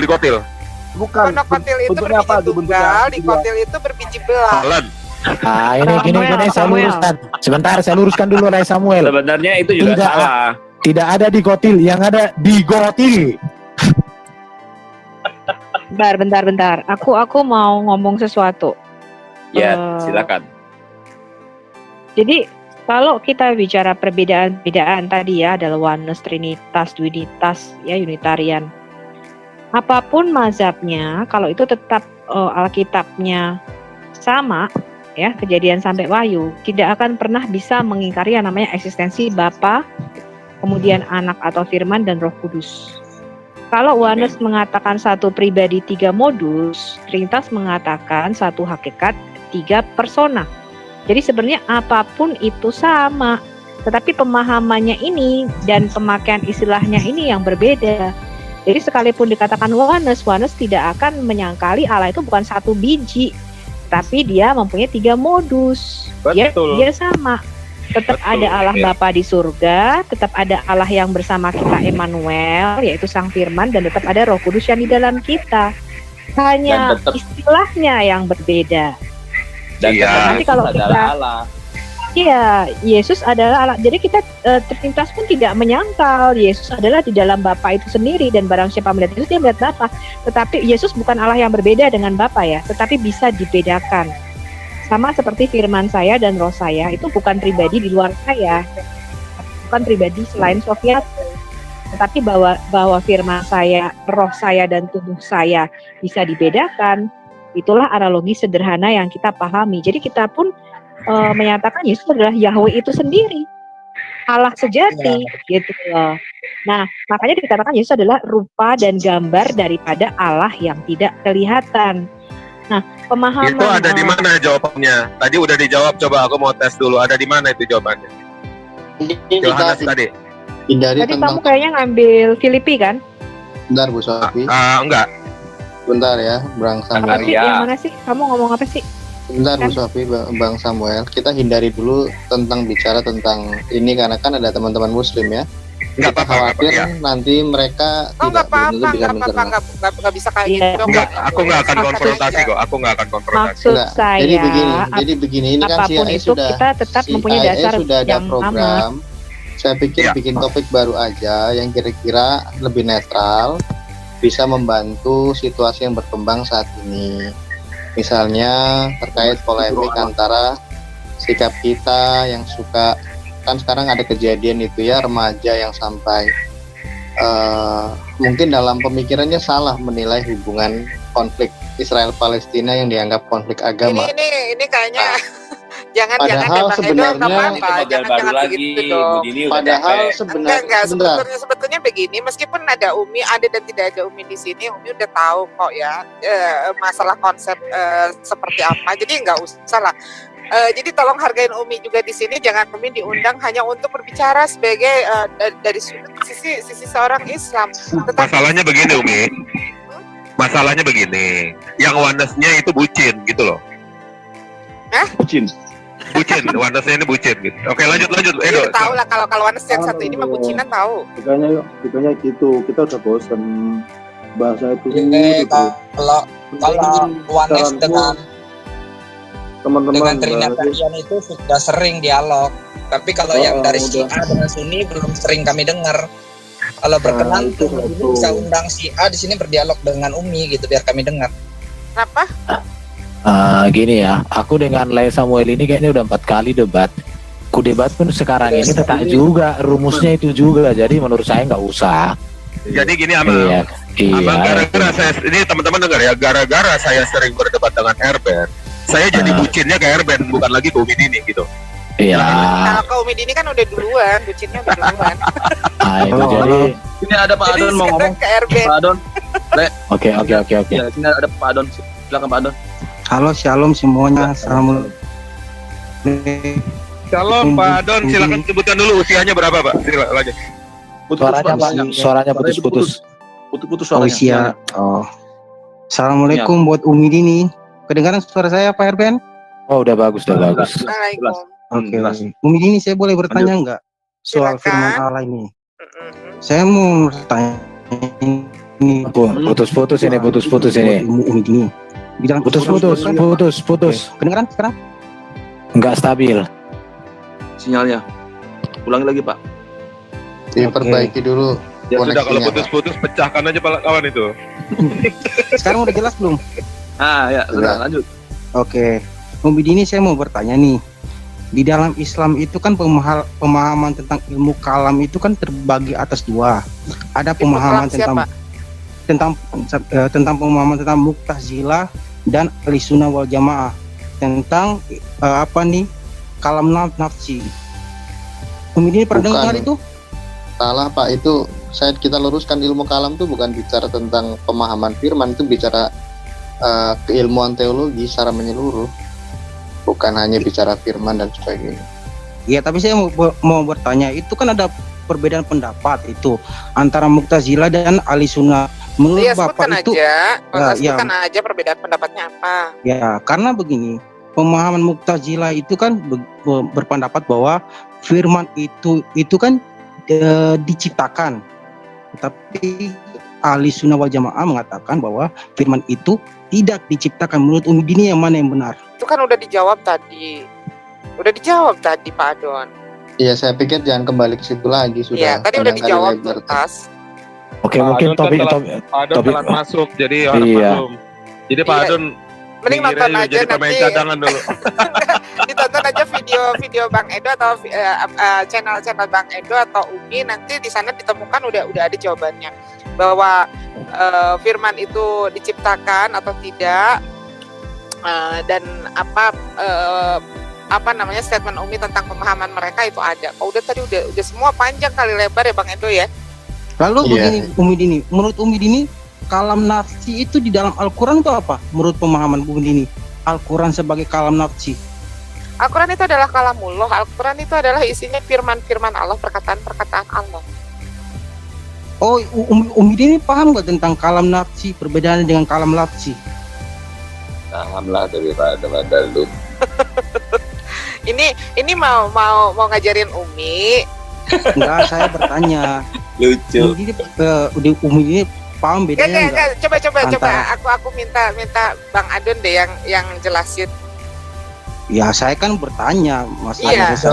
Gini, membangun argumennya jangan terlalu polos dulu Pak. Bapak punya hipotesa apa terhadap Islam tadi, kalam nafsi dan nafsi? Bapak membangun premis apa atau punya kesimpulan apa yang ingin dipertanyakan gitu. Jadi bertanyanya jangan, kan Bapak bisa googling juga kalau cuma bertanya.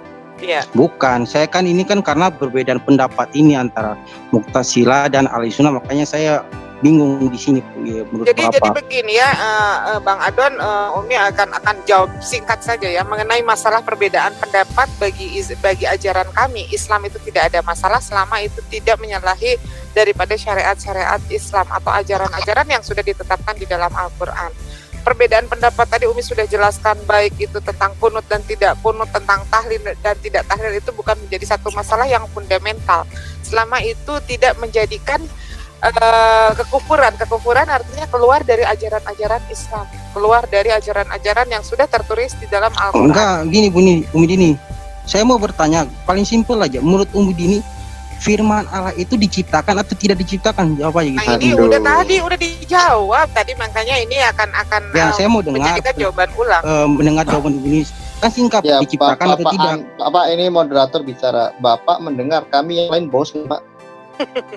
Maksudnya yang topik lain dulu, Pak Andon. Mungkin Bapak punya topik apa terkait lintas iman, Kristen, Islam gitu. Ini kan Dan dari Umi juga siang capek kita kalau ngulang jawabannya ya Pak Edo ya. Kan tadi Umi udah kasih tahu, Umi udah bisa capek. nanya sama Lesem. Ya, saya mau nanya. Oneness itu bisa tidak membedakan antara logos dengan theos? Logos dengan theos. Beda apa nih? Beda kata, beda huruf. Karena Ya. kalau ditanya membedakan udah beda arti lagi. Enggak. Ya maknanya bisa beda makna atau apa? Bisa tidak membedakan antara logos dengan theos orang oneness? Ya beda makna dong, orang artinya juga beda, diterjemahkannya juga beda. Bisa nggak beda makna tahu sama ayam gorengnya beda dong? Mendingan gua ngomong sama Samuel daripada pertanyaan begini mah timbul perdebatan malah. Timbul ribut-ribut. Umi Dini, boleh nggak saya bertanya Umi Dini? Halo? Umi. Sambil nyetir dulu aja, Bro. Enggak, sebentar, Nanti ada sebentar. apa-apa. Umi kan istirahat dulu. Ini kan ada Iya. Wana sama Wana. Umi. Sebentar, Umi istirahat dulu, mau minum kayak apa, kasih waktu dulu. Ya, silakan. Iya, silakan. Umi lagi Ya, capek ya ditanya-tanya dulu, kamu yang kasih ngomong aja. Umi Dini kenal Umi Hani nggak? Umi Hani.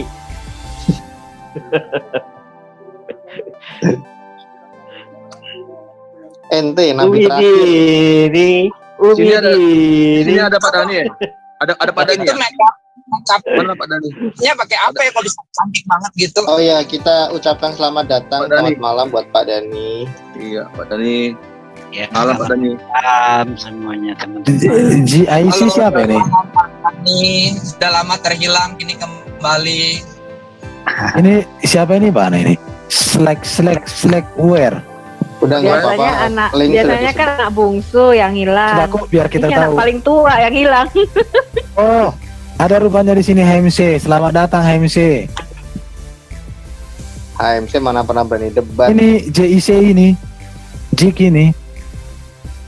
Halo, Bro Julius. Nggak ada, dia nggak berani masuk sini udah berkali-kali. Ini dia katanya nih HMC nih. Coba open mic, Bro. Coba JIC. Coba open JIC. mic dong JIC. Sama Julius Siapa itu itu? Siapa tuh? lomba Siapa? masak, karnaval gitu. Jangan ngomong teologi sama dia. JIC siapa? Bahas di puncak dia mau dia. speak Apa banyak ontar ya? dengar suaranya tadi. Coba Pak Dani. JIC Kristen apa, Bro? Gereja mana? Bukan Julius, Protestan. Oh, suaranya noise. Oh, Ini kan sudah live. Saya pikir kembali ngobrol aja yang ini, karena ini kan ada Pak Dani, ada Mas Efrido, mungkin mau diajak bicara. Kalau yang Mungkin lain Pak Dani. nyimak saja. Ya, mungkin Pak Dani ada yang mau ditanyakan? Melki nyimak aja ya. Ya kalau mau bertanya ya banyak pertanyaan. Oke, silakan bertanya aja Pak Dani. Banyak di sini yang bisa jawab. Ya, saya jujur aja ya, saya kan tidak memahami apa itu oneness, apa itu, apalagi satu lagi itu nggak tahu lah apa namanya. Mungkin teman-teman bisa menjelaskan apa itu oneness. Satu lagi apa itu? Cerebrian apa? Unitarian. Ya Unitarian. Apa itu Kristen? Apa itu Katolik? Pak Dani. Kalau Kristen dengan Katolik Bapak. saya paham, tetapi kalau oneness Tunggu dulu. Pak saya Arumi belum mau ngomong. Tunggu dulu Arumi, tunggu. mungkin bisa Kangen ada- soalnya. Ya, tunggu mungkin dulu. bisa saya menjelaskan itu barangkali. Jadi supaya saya juga mendapatkan pengetahuan dan wawasan baru tentang apa itu oneness, apa itu Suberian enggak? Unitarian. Nah, itulah. Jadi paling tidak kan kita mendapatkan tambahan ilmu yang benar dari yang bersangkutan. Jadi tidak lagi meraba-raba gitu, menerka-nerka ataupun berprasangka. Nah, kalau memang di sini ada oneness, barangkali bisa menjelaskan bagaimana pemahaman oneness menurut ajarannya. Iya, saya jelas. Silakan, makasih. Pak Dani, Pak Dani, jadi kangen gini, sama Pak. Rumi nggak? Browsing Kangen Pak, sama Rumi nggak? browsing gampang. Apa? Iya. Ini Bapak males browsing.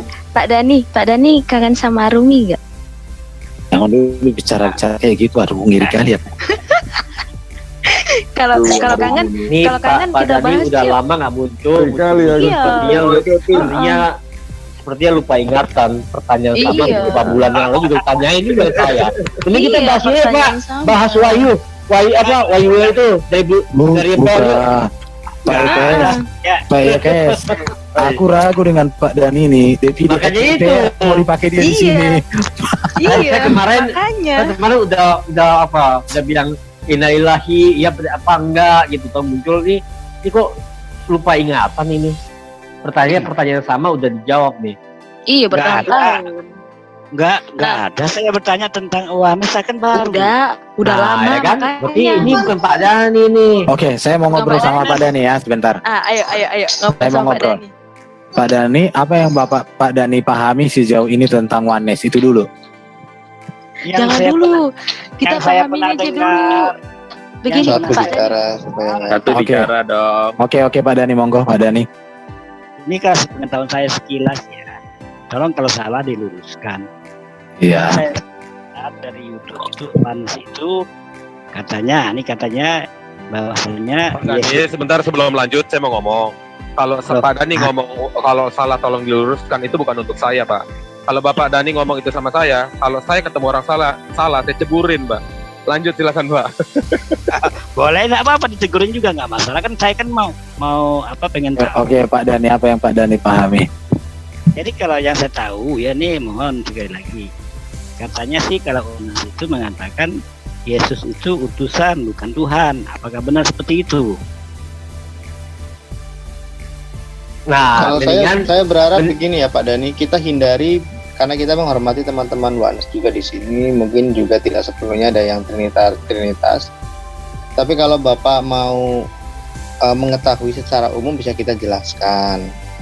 Jadi dalam kekristenan, sebentar Pak Samuel. Jadi dalam kekristenan itu memang ada perbedaan-perbedaan tafsir mengenai konsepsi ketuhanan. Ya, tetapi kami tidak mau terpancing untuk mendiskusikannya malam hari ini, Pak Dani. Tapi intinya begini, Pak. Yang jelas kekristenan itu semua setuju, baik Unitarian ya, maupun Trinitarian dan sebagainya, tentang Allah yang esa. Ya, jadi kalau Unitarian ini sebenarnya lebih mengusung kepada monoteisme yang lebih saklek gitu ya, tidak ada atribut apapun gitu. Nah, seperti misalnya sebenarnya Yudaisme dan Islam pun termasuk Unitarian. Unitarian ini kan kata-kata yang berkembang di abad pertengahan ke sini ya. Sebelumnya kita mengenal monoteisme, tetapi semuanya percaya tentang personal God gitu ya, Tuhan yang bersifat personal gitu. Nah, berkembang gitu Pak, termasuk Islam juga kan termasuk dalam perkembangannya di abad ke-7 gitu ya. Nah, memang antara Yudaisme dengan Kekristenan itu percabangannya ketika memahami tentang sosok Yesus Kristus. Kekristenan mengimani itu sebagai pernyataan diri Allah, bukan karena mujizatnya, bukan karena perkataannya saja, tetapi kita bicara konteks yang lebih besar mengenai perjanjian Allah dengan manusia, keselamatan dan sebagainya. Jadi tetap dalam kekristenan ya, kalau Kristen pasti percaya kepada Allah yang esa, itu mutlak. Makanya ada namanya syahadat atau credo ya, pengakuan iman. Aku percaya kepada Allah yang esa, aku percaya. Nah ini kemudian ada turunannya mengenai Yesus Kristus itu, karena kita menganggap kemesiasannya itu adalah pernyataan dari janji Allah kepada umat manusia, sangat krusial karena bicara tentang keselamatan. Nah, kalau bicara tentang keesaan Allah ini, kami sepakat tidak ada yang bisa menggambarkan hakikat Allah, esensi Allah yang esa itu. Tidak ada seorang pun yang pernah melihat Allah. Tidak boleh menyamakan Allah dengan apapun. Itu sudah mutlak, sudah wajib, Pak.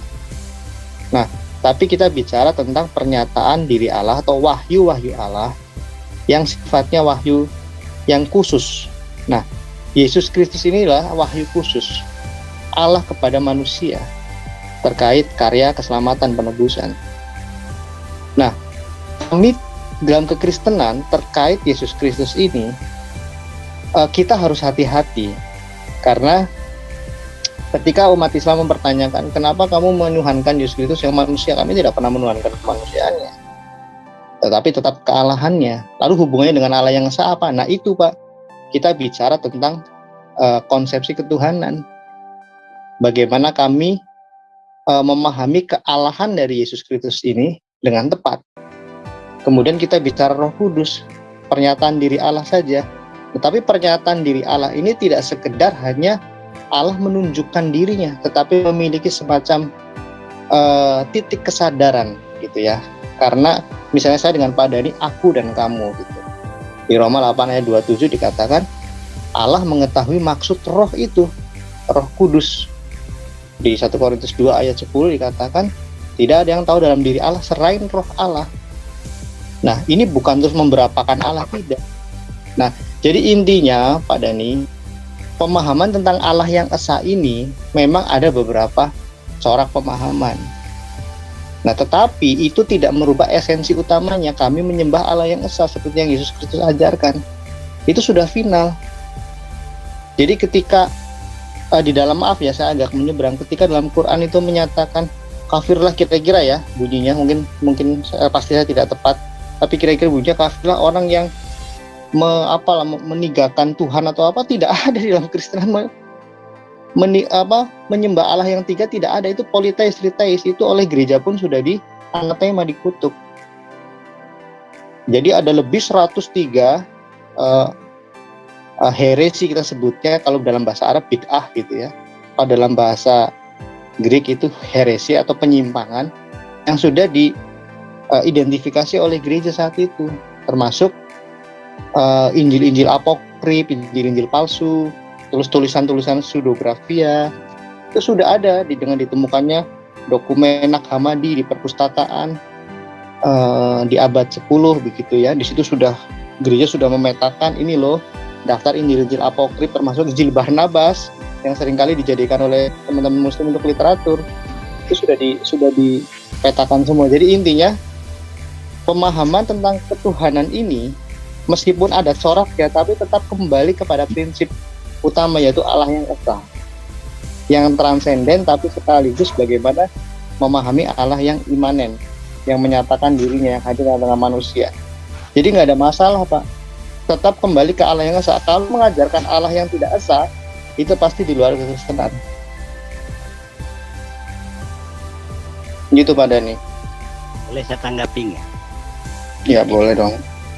Jadi begini, ini kalau berdasarkan kajian pengetahuan, kita pasti menyadari dan mengakui secara universal yang namanya kebenaran itu adalah kesesuaian antara data dan fakta. Itulah kebenaran. Kan kita mengakui. Saya yakin lah para ilmuwan, orang-orang yang berpendidikan pasti mengakui. Nah, untuk menyesuaikan data dan fakta inilah membutuhkan pembuktian. Kan begitu Bang Edo? Oh iya, setuju. Sekalipun kita bungkus dengan berbagai macam cara, bermacam strategi, yang namanya kebenaran itu, kesesuaian data dan fakta, itu nggak bisa kita pungkiri dalam diri kita. Kejujuran. Setuju. Maka dari itu tanyakan bagaimana data. Oke, data mungkin sama, baik itu Yohanes, barangkali mohon maaf kalau salah ya, tolong diluruskan. Mungkin datanya sama barangkali, karena kitabnya sama katanya. Ya dengar tadi kan kitabnya sama. Nah, sekarang kita lihat faktanya. Apakah sesuai tidak? fakta dengan data itu. Nah, Sesuai, Pak. Nah, kalau sesuai makanya saya tanyakan tadi. Karena yang saya dengar bahwasannya Yohanes katanya ataupun Unitarian mengatakan Yesus itu adalah utusan. Itu kan fakta. Bukan, Pak. Poin saya, maaf saya potong. Poin saya adalah menyembah Allah yang esa. Bapak tanyakan saja sekarang ke teman-teman Yohanes, mereka menyembah Allah yang esa atau Allah yang tiga. Unitarian pun Bapak tanya, menyembah Allah yang esa atau Allah yang tiga. Semua mengatakan Allah yang esa. Lalu kan, masalahnya di mana, Pak? Makanya tadi sudah saya katakan begitu. Apapun bungkusan kita, apapun kemasan kita, sekali lagi apapun bungkusan kita, apapun kemasan kita, yang menilai itu hati kita. Kebenaran itu berdasarkan pengetahuan. Ya. Nah, Setuju, Pak. lapisan kita untuk melakukan pembenaran itu akan terlihat dari fakta sejarah, data, dan fakta. Ya, fakta sejarah mana yang berbeda dengan keterangan saya, Pak? Baik, Pak. Kita bicara data sekarang ya. Kita bicara data, Pak. Mana, Pak? Data sejarah yang bisa saya pelajari dari Bapak yang bertentangan dengan pernyataan saya tadi tentang Allah yang esa, baik Unitarian, Yohanes maupun Trinitas. Makanya mau saya tanyakan konsepnya sesuai dengan data itu dan faktanya. Makanya saya kan belum memahami tentang Yohanes ataupun Unitarian. Kalau tidak salah Unitarian katanya nih, mohon maaf lagi, tidak makan daging lah, tidak makan apa. Apakah itu maksudnya? Saya juga nggak paham itu. Oh, enggak, bukan di situ, Pak. Perbedaannya bukan di masalah hal-hal terkait yang sekunder seperti itu. Jadi perbedaan di pemahaman secara teologis mengenai konsep Allah yang esa itu relatif sama, tetapi bicara tentang pernyataan diri Allah, wahyu Allah itu, atau pernyataan atau bicara tentang pemajemukan di dalam diri Allah yang esa itu yang memang berbeda. Kami akui itu hal yang wajar. Apa yang harus dikhawatirkan itu kami sudah sangat jelas. Gereja mainstream mengatakan pada Trinitas gitu ya, gereja yang non mainstream mengatakan ada yang lebih ke Unitarian. Ya silahkan saja. Saksi Yehova pun dilegalkan oleh pemerintah di Indonesia, ya silahkan saja, kami bisa hidup berdampingan. Justru pertanyaan itu akan kembali kepada Bapak, bagaimana mekanisme dalam dunia Islam menyelesaikan masalah konsepsi ketuhanan. Oke. Itu yang kami, tapi saya tidak pada posisi mempertanyakan, tidak. Silakan Bapak bertanya saja sampai kami menjelaskan jelas-jelas.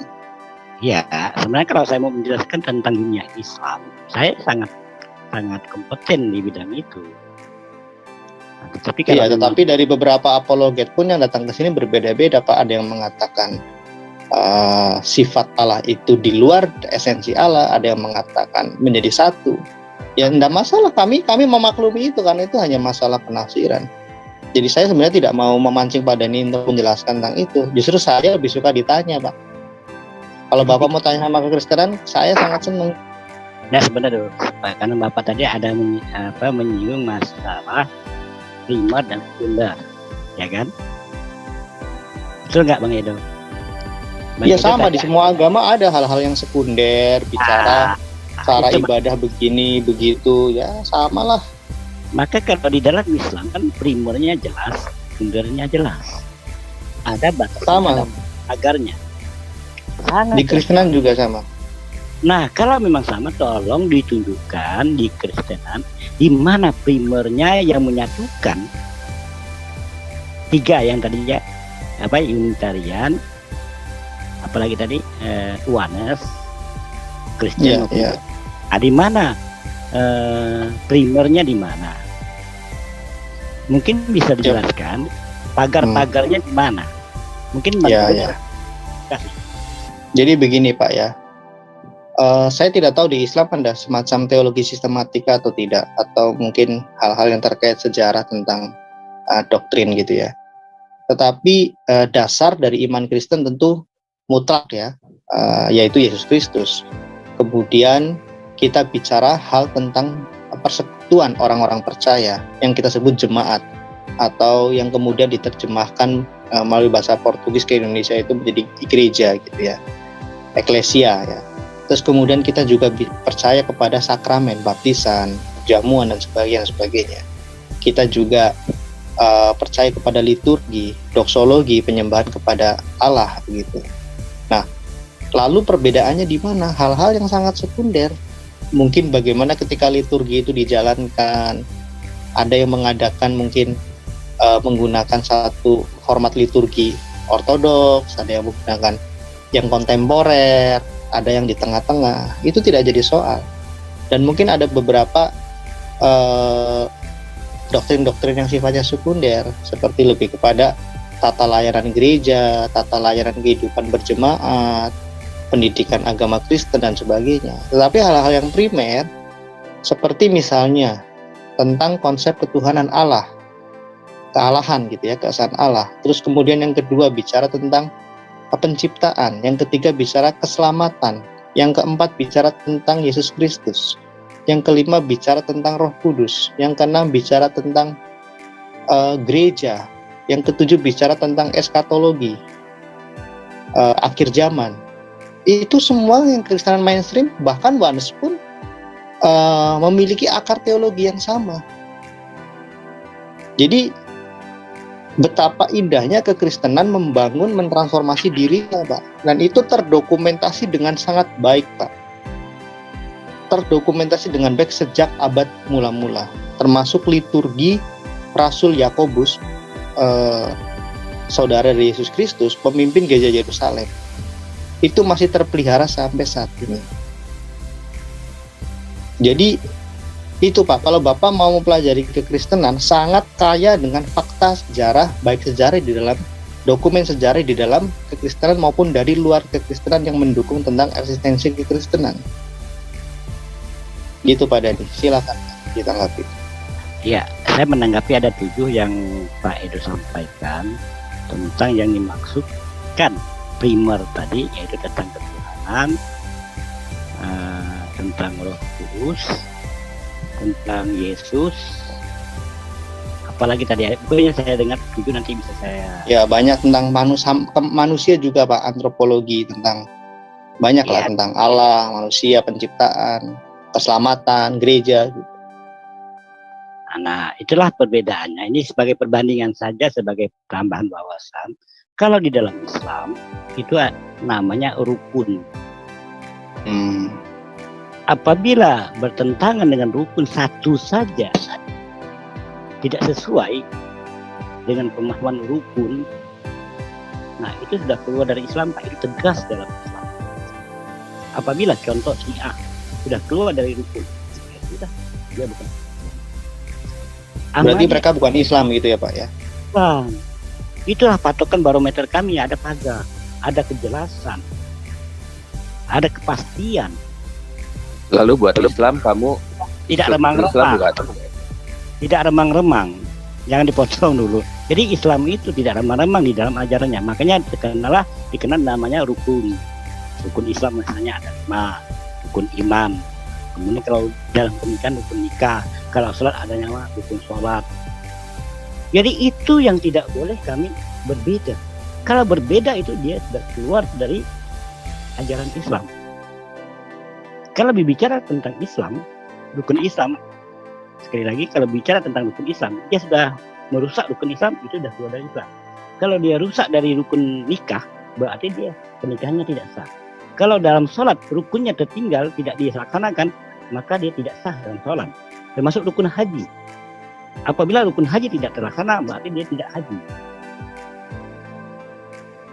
Satu saja tidak terlaksana rukun itu, batal saja. Itulah konsep dalam Islam, jelas. Punya kepastian. Boleh aku yang jawab? Ya silakan. Iya, silakan. Pak, silakan. Mungkin ada perbedaan. Kalau kita lihat ya, manusia ada yang hitam, ada yang putih, ada berbahasa apa.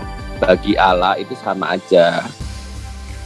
Nggak karena dia hitam, karena bahasanya lain, yang pinter, yang bego, yang cakep, yang jelek. Mohon maaf Allah sama aja. Tak nyambung ini, tak nyambung. Gini. Jadi ada hal-hal yang Bapak berpikir itu hal-hal yang kecil-kecil aja sudah membedakan. Nah, di dalam Kristen itu kalau sampai yang kecil-kecil itu tidak terlalu masalah gitu. Karena seperti kita orang tua, anak kita beda-beda juga nggak apa-apa gitu. Nah, berarti Bapak nggak nyambung, mohon maaf Pak ya Pak. Aku mau jawab dong pada Ya, silakan. Tadi Pak Dani bilang rukun haji ya. Rukun haji maksudnya naik haji atau gimana? Nah, ini kan kan sebelum jawab pertanyaannya Kevin, aku ya silakan. Halo. Betul. Ya silakan.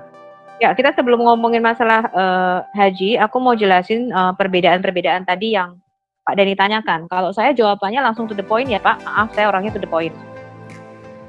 Yang pertama Pak, semua orang Kristen mengakui Yesus itu adalah utusan. Jadi kalau Pak Dani mengatakan ada Unitarian, ini mengakui, semua mengakui. Nah, apakah perbedaannya? Perbedaannya adalah di tafsir. Jadi saya menyatakan bahwa baik orang Unitarian yang tadi Bapak katakan, orang Oneness, orang Tritunggal, orang Dwi Tunggal dan sebagainya, apapun pahamnya mereka, saksi Yehova sekalipun, tidak bisa lari dari kenyataan pernyataan diri Allah di dalam Alkitab, Bapa, Firman, dan Roh Kudus. Pernyataan Oneness itu adalah satu pribadi dengan 3 modus. Jadi misalnya Pak Dani nih, ya Pak Dani sebagai ayah, Pak Dani sebagai kalau di kantor mungkin Pak Dani direktur, ya. Kemudian Pak Dani sebagai suami. Nah itu Pak, itu namanya 3 modus, 3 pernyataan diri Allah. Orang Trinitas menyatakan satu hakikat, tetapi 3 persona. Jadi tidak bisa mengingkari eksistensi dari Bapa, Anak, dan Roh Kudus. Orang Unitarian menyatakan Yesus adalah Tuhan, tetapi bukan Allah itu sendiri. Ya, orang Oneness menyatakan Yesus adalah Allah dan Bapa itu sendiri. Trinitas menyatakan Yesus adalah Allah, tetapi bisa dibedakan dari Bapa. Nah, ini bukanlah yang seperti Pak Dani bayangkan merupakan perbedaan, ya. Ini adalah perbedaan pemahaman tentang teologi kealahan di dalam Alkitab itu sendiri. Kenapa memang begitu? Karena memang di dalam diri Allah itu ada kejamakan. Bahkan kalau kita lihat di kitab Taurat, jelas-jelas Allah ada di bumi sekaligus Allah ada di surga, Pak. Ada 2 di situ kalau Pak Dani baca. Paling jelas contohnya adalah Kejadian 19 ayat 24. Tuhan yang menampakkan diri, Yahweh menampakkan diri kepada Abraham ini, menurunkan hujan api dan belerang dari Yahweh yang ada di langit. Jadi ada 2 Yahweh di situ, Pak. Kemudian kalau Bapak baca Daniel 7 ayat 14, ini kitabnya Yahudi juga ya, Pak. Itu dikatakan adalah Nabi Daniel melihat dia yang lanjut usia itu artinya dia yang harinya tidak berkesudahan ala Bapa. Kemudian dia melihat juga seorang seperti anak manusia yang kepada sang anak manusia ini, bentar dulu Pak Dani, jangan dipotong dulu. Kepada sang anak manusia ini diberikan segala kuasa, ya, dan semua manusia harus menyembah dia. Ini yang di dalam orang Yahudi disebut the 2 powers in heaven. Jadi sekali lagi malah, jadi kalau dikaitkan dengan Yahudi kita nggak usah. Loh, Kristen itu Yahudi Pak akarnya. Pak Dani, kitab Kejadian sampai Wahyu itu yang nulis orang Yahudi, Pak Dani tahu enggak? Pak Dani pikir Matius, Markus, Lukas, Yohanes, kemudian Paulus itu orang mana, Pak? Orang ya, Batak? Mbak Sofi, jadi begini, memang mereka itu Yahudi ya. Kitab PL itu adalah kitabnya Yahudi dari Perjanjian Lama itu. Tetapi itu adalah diambil dari Yahudi, tetapi ditafsirkan oleh umat Kristen sesuai dengan pemikiran umat Kristen itu sendiri.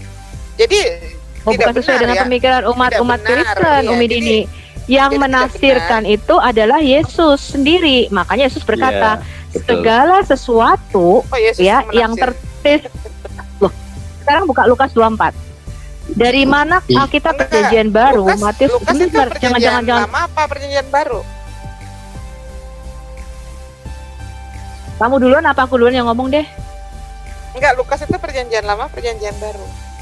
Belum dijelasin. Perjanjian Baru. Ngerti nggak? Jadi gini loh.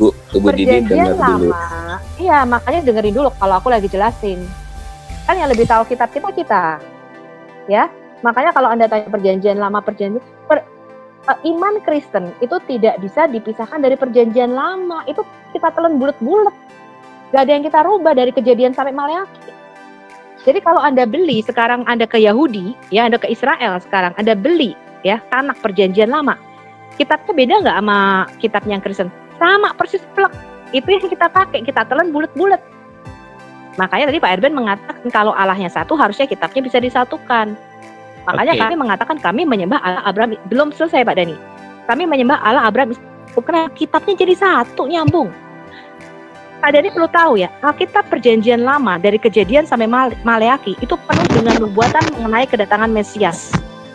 Makanya di dalam Perjanjian Baru itu merupakan penggenapan dari Perjanjian Lama. Perjanjian Lama itu penuh dengan tipologi, penuh dengan alegori. Perjanjian Lama itu merupakan pengharapan akan kedatangan Mesias. Perjanjian Baru itu merupakan penggenapan dari semua nubuatan yang ada di dalam Perjanjian Lama. Makanya ada 300 kutipan di dalam Alkitab Perjanjian Baru itu mengutip Perjanjian Lama. Makanya Yesus berkata, biarlah digenapi seperti ada yang tertulis. Ya, Mesias harus mati, harus menderita dan bangkit pada hari ketiga. Itu sudah tertulis di dalam Perjanjian Lama. Makanya di Lukas 24 Yesus berkata, betapa bodoh dan lambannya hati kamu tidak mengerti bahwa Musa itu menulis tentang aku. Yesus berkata, kalau kamu tidak percaya apa yang ditulis oleh Musa, maka kamu juga tidak akan percaya apa yang aku katakan, karena Musa menulis tentang aku. Kalau Pak Dani baca di Lukas 24, Yesus berkata setelah kebangkitannya, semua yang tertulis tentang aku, kata Yesus, harus digenapi. Mulai dari kitab Taurat Musa, kitab Mazmur, Zabur, dan kitab para nabi. Jadi semua kitab Tanak itu bicara mengenai satu hal, yaitu kedatangan Mesias. Dan semuanya ini digenapi di dalam diri Yesus. Maka Yesus berkata, Mesias itu harus menderita, mati, dan bangkit pada hari ketiga. Itu harus digenapi. Cara matinya bagaimana, cara lahirnya bagaimana. Dia harus lahirnya di Bethlehem. Maka dikatakan di kitab Matius ketika ada orang Majus itu datang, mereka mengatakan di mana raja orang Yahudi yang baru lahir itu. Kemudian Herodes Agung waktu itu memanggil ahli-ahli Taurat. Ahli Taurat bilang, menurut Nabi Mika, ya, dikatakan dia harus lahirnya di Bethlehem Efrata. Mesias ini harus di Bethlehem, Pak, sudah dinubuatkan. Nah, ini yang tidak dipahami oleh teman-teman gitu loh. Lah, masalahnya teman-teman Yahudi sampai sekarang masih menantikan Mesias. Mereka menolak Yesus sebagai sang Mesias yang sudah datang 2000 tahun yang lalu. Makanya Yesaya 53 itu mereka tidak bisa baca di sinagog. Kenapa? Karena Yesaya 53 itu jelas merujuk kepada kematian sang hamba itu, kematian sang Mesias itu. Dan harus bangkit pada hari yang ketiga, itu jelas. Makanya Yesaya 53 ini disebut the forbidden chapter, nggak bisa dibaca di sinagog. Kalau baca mereka harus ditemani para rabi, karena begitu mereka baca Yesaya 53, mereka langsung tahu ini menuju kepada Yesus. Jadi Perjanjian Lama itu merupakan satu nubuatan. Ada 8.300 lebih nubuatan, 350-nya mengenai Raja Mesias, di mana Yesus menggenapi secara detail. Dia harus lahir dari perawan, dia harus lahirnya di Bethlehem, matinya dengan ditusuk tangan dan kakinya seperti nubuatan Mazmur 22. Pada hari ketiga dia harus bangkit. Dia akan dikhianati oleh orang yang duduk makan semeja dengan dia dengan 30 keping perak. Itu semua secara detail. Maka Yesus berkata di Lukas 24, haruslah digenapi semua yang tertulis tentang aku, mulai dari kitab Taurat Musa, kitab Zabur, dan kitab para nabi. Yesus berkata, kalau kamu tidak percaya apa yang ditulis oleh Musa, maka kamu tidak akan percaya kepadaku, kata Yesus. Saya udah paham itu. Tuh, Pak Dani belum paham. Nah, sekarang saya jelaskan tadi yang namanya Unitarian. Boleh saya tanya? Boleh saya tanya? Oh iya, silakan deh. Enggak, kalau Pak Dani paham, Pak Dani jabarkan, kami mendengar. Ayo. Jadi persamaannya begini Pak Dani. Kalau tadi Pak Dani katakan benang merah, baik oneness, baik Unitarian, baik Trinitas menyembah Tuhan yang Esa, dan mereka menyatakan Yesus adalah Tuhan. Tetapi bahwa di dalam kejamakan diri Allah itu kita tidak bisa mengingkari pernyataannya. Allah itu ya Bapa, ya Firman, ya Rohnya. Kalau di Perjanjian Lama disebut Allah Bapa, disebut Firman Yahweh, disebut Roh Yahweh. Kalau di Perjanjian Baru disebut Bapa, Anak, yaitu Firman yang keluar dari dalam diri Bapa, dan kemudian Roh Kudus. Itu tidak bisa terhindarkan dari iman Kristen. Itulah persamaan kita. Mau disebut satu pribadi tiga modus, satu hakikat tiga pribadi, ya kan? Ada yang menyebutnya satu wujud tiga muka. Whatever it is, tidak bisa mengingkari yang namanya eksistensi Bapa, Anak, dan Roh Kudus. karena itu tertulis di dalam perjanjian lama maupun perjanjian baru gitu. Gitu Pak. Jadi Allah itu punya firman dan rohnya. Itu mulai dari kitab Taurat Kejadian 1 ayat 1 yang ditulis oleh Musa. Jadi dikatakan Allah itu mempunyai firman dan rohnya. Allah menciptakan segala sesuatu lewat firman dan lewat rohnya. Itu jelas.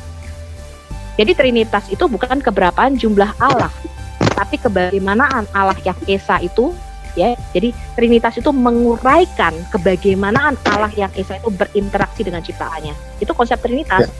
Makanya bukan berapa jumlah Allah. Beri kesempatan ke Pak Dani atau Ya, Pak Efrido atau ya. Bu Umi untuk menanggapi. Ya.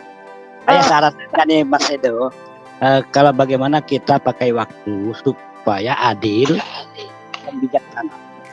Pak Dani boleh ngomong sepuasnya kok. Tinggal gantian tunggu saya selesai. Nah, nanti besok kita akan ngebahas apakah utusan itu adalah Allah itu sendiri. Dari Mik Pak Dani agak noise ya mic-nya. Iya, ada noise. Halo. Mik Pak Dani agak keprosok gitu.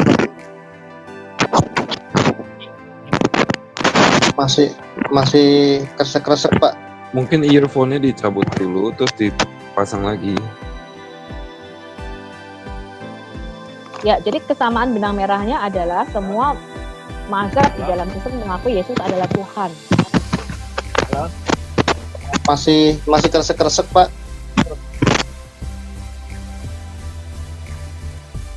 Mungkin dilepas dulu headsetnya Pak. Oh, kecil Pak suaranya.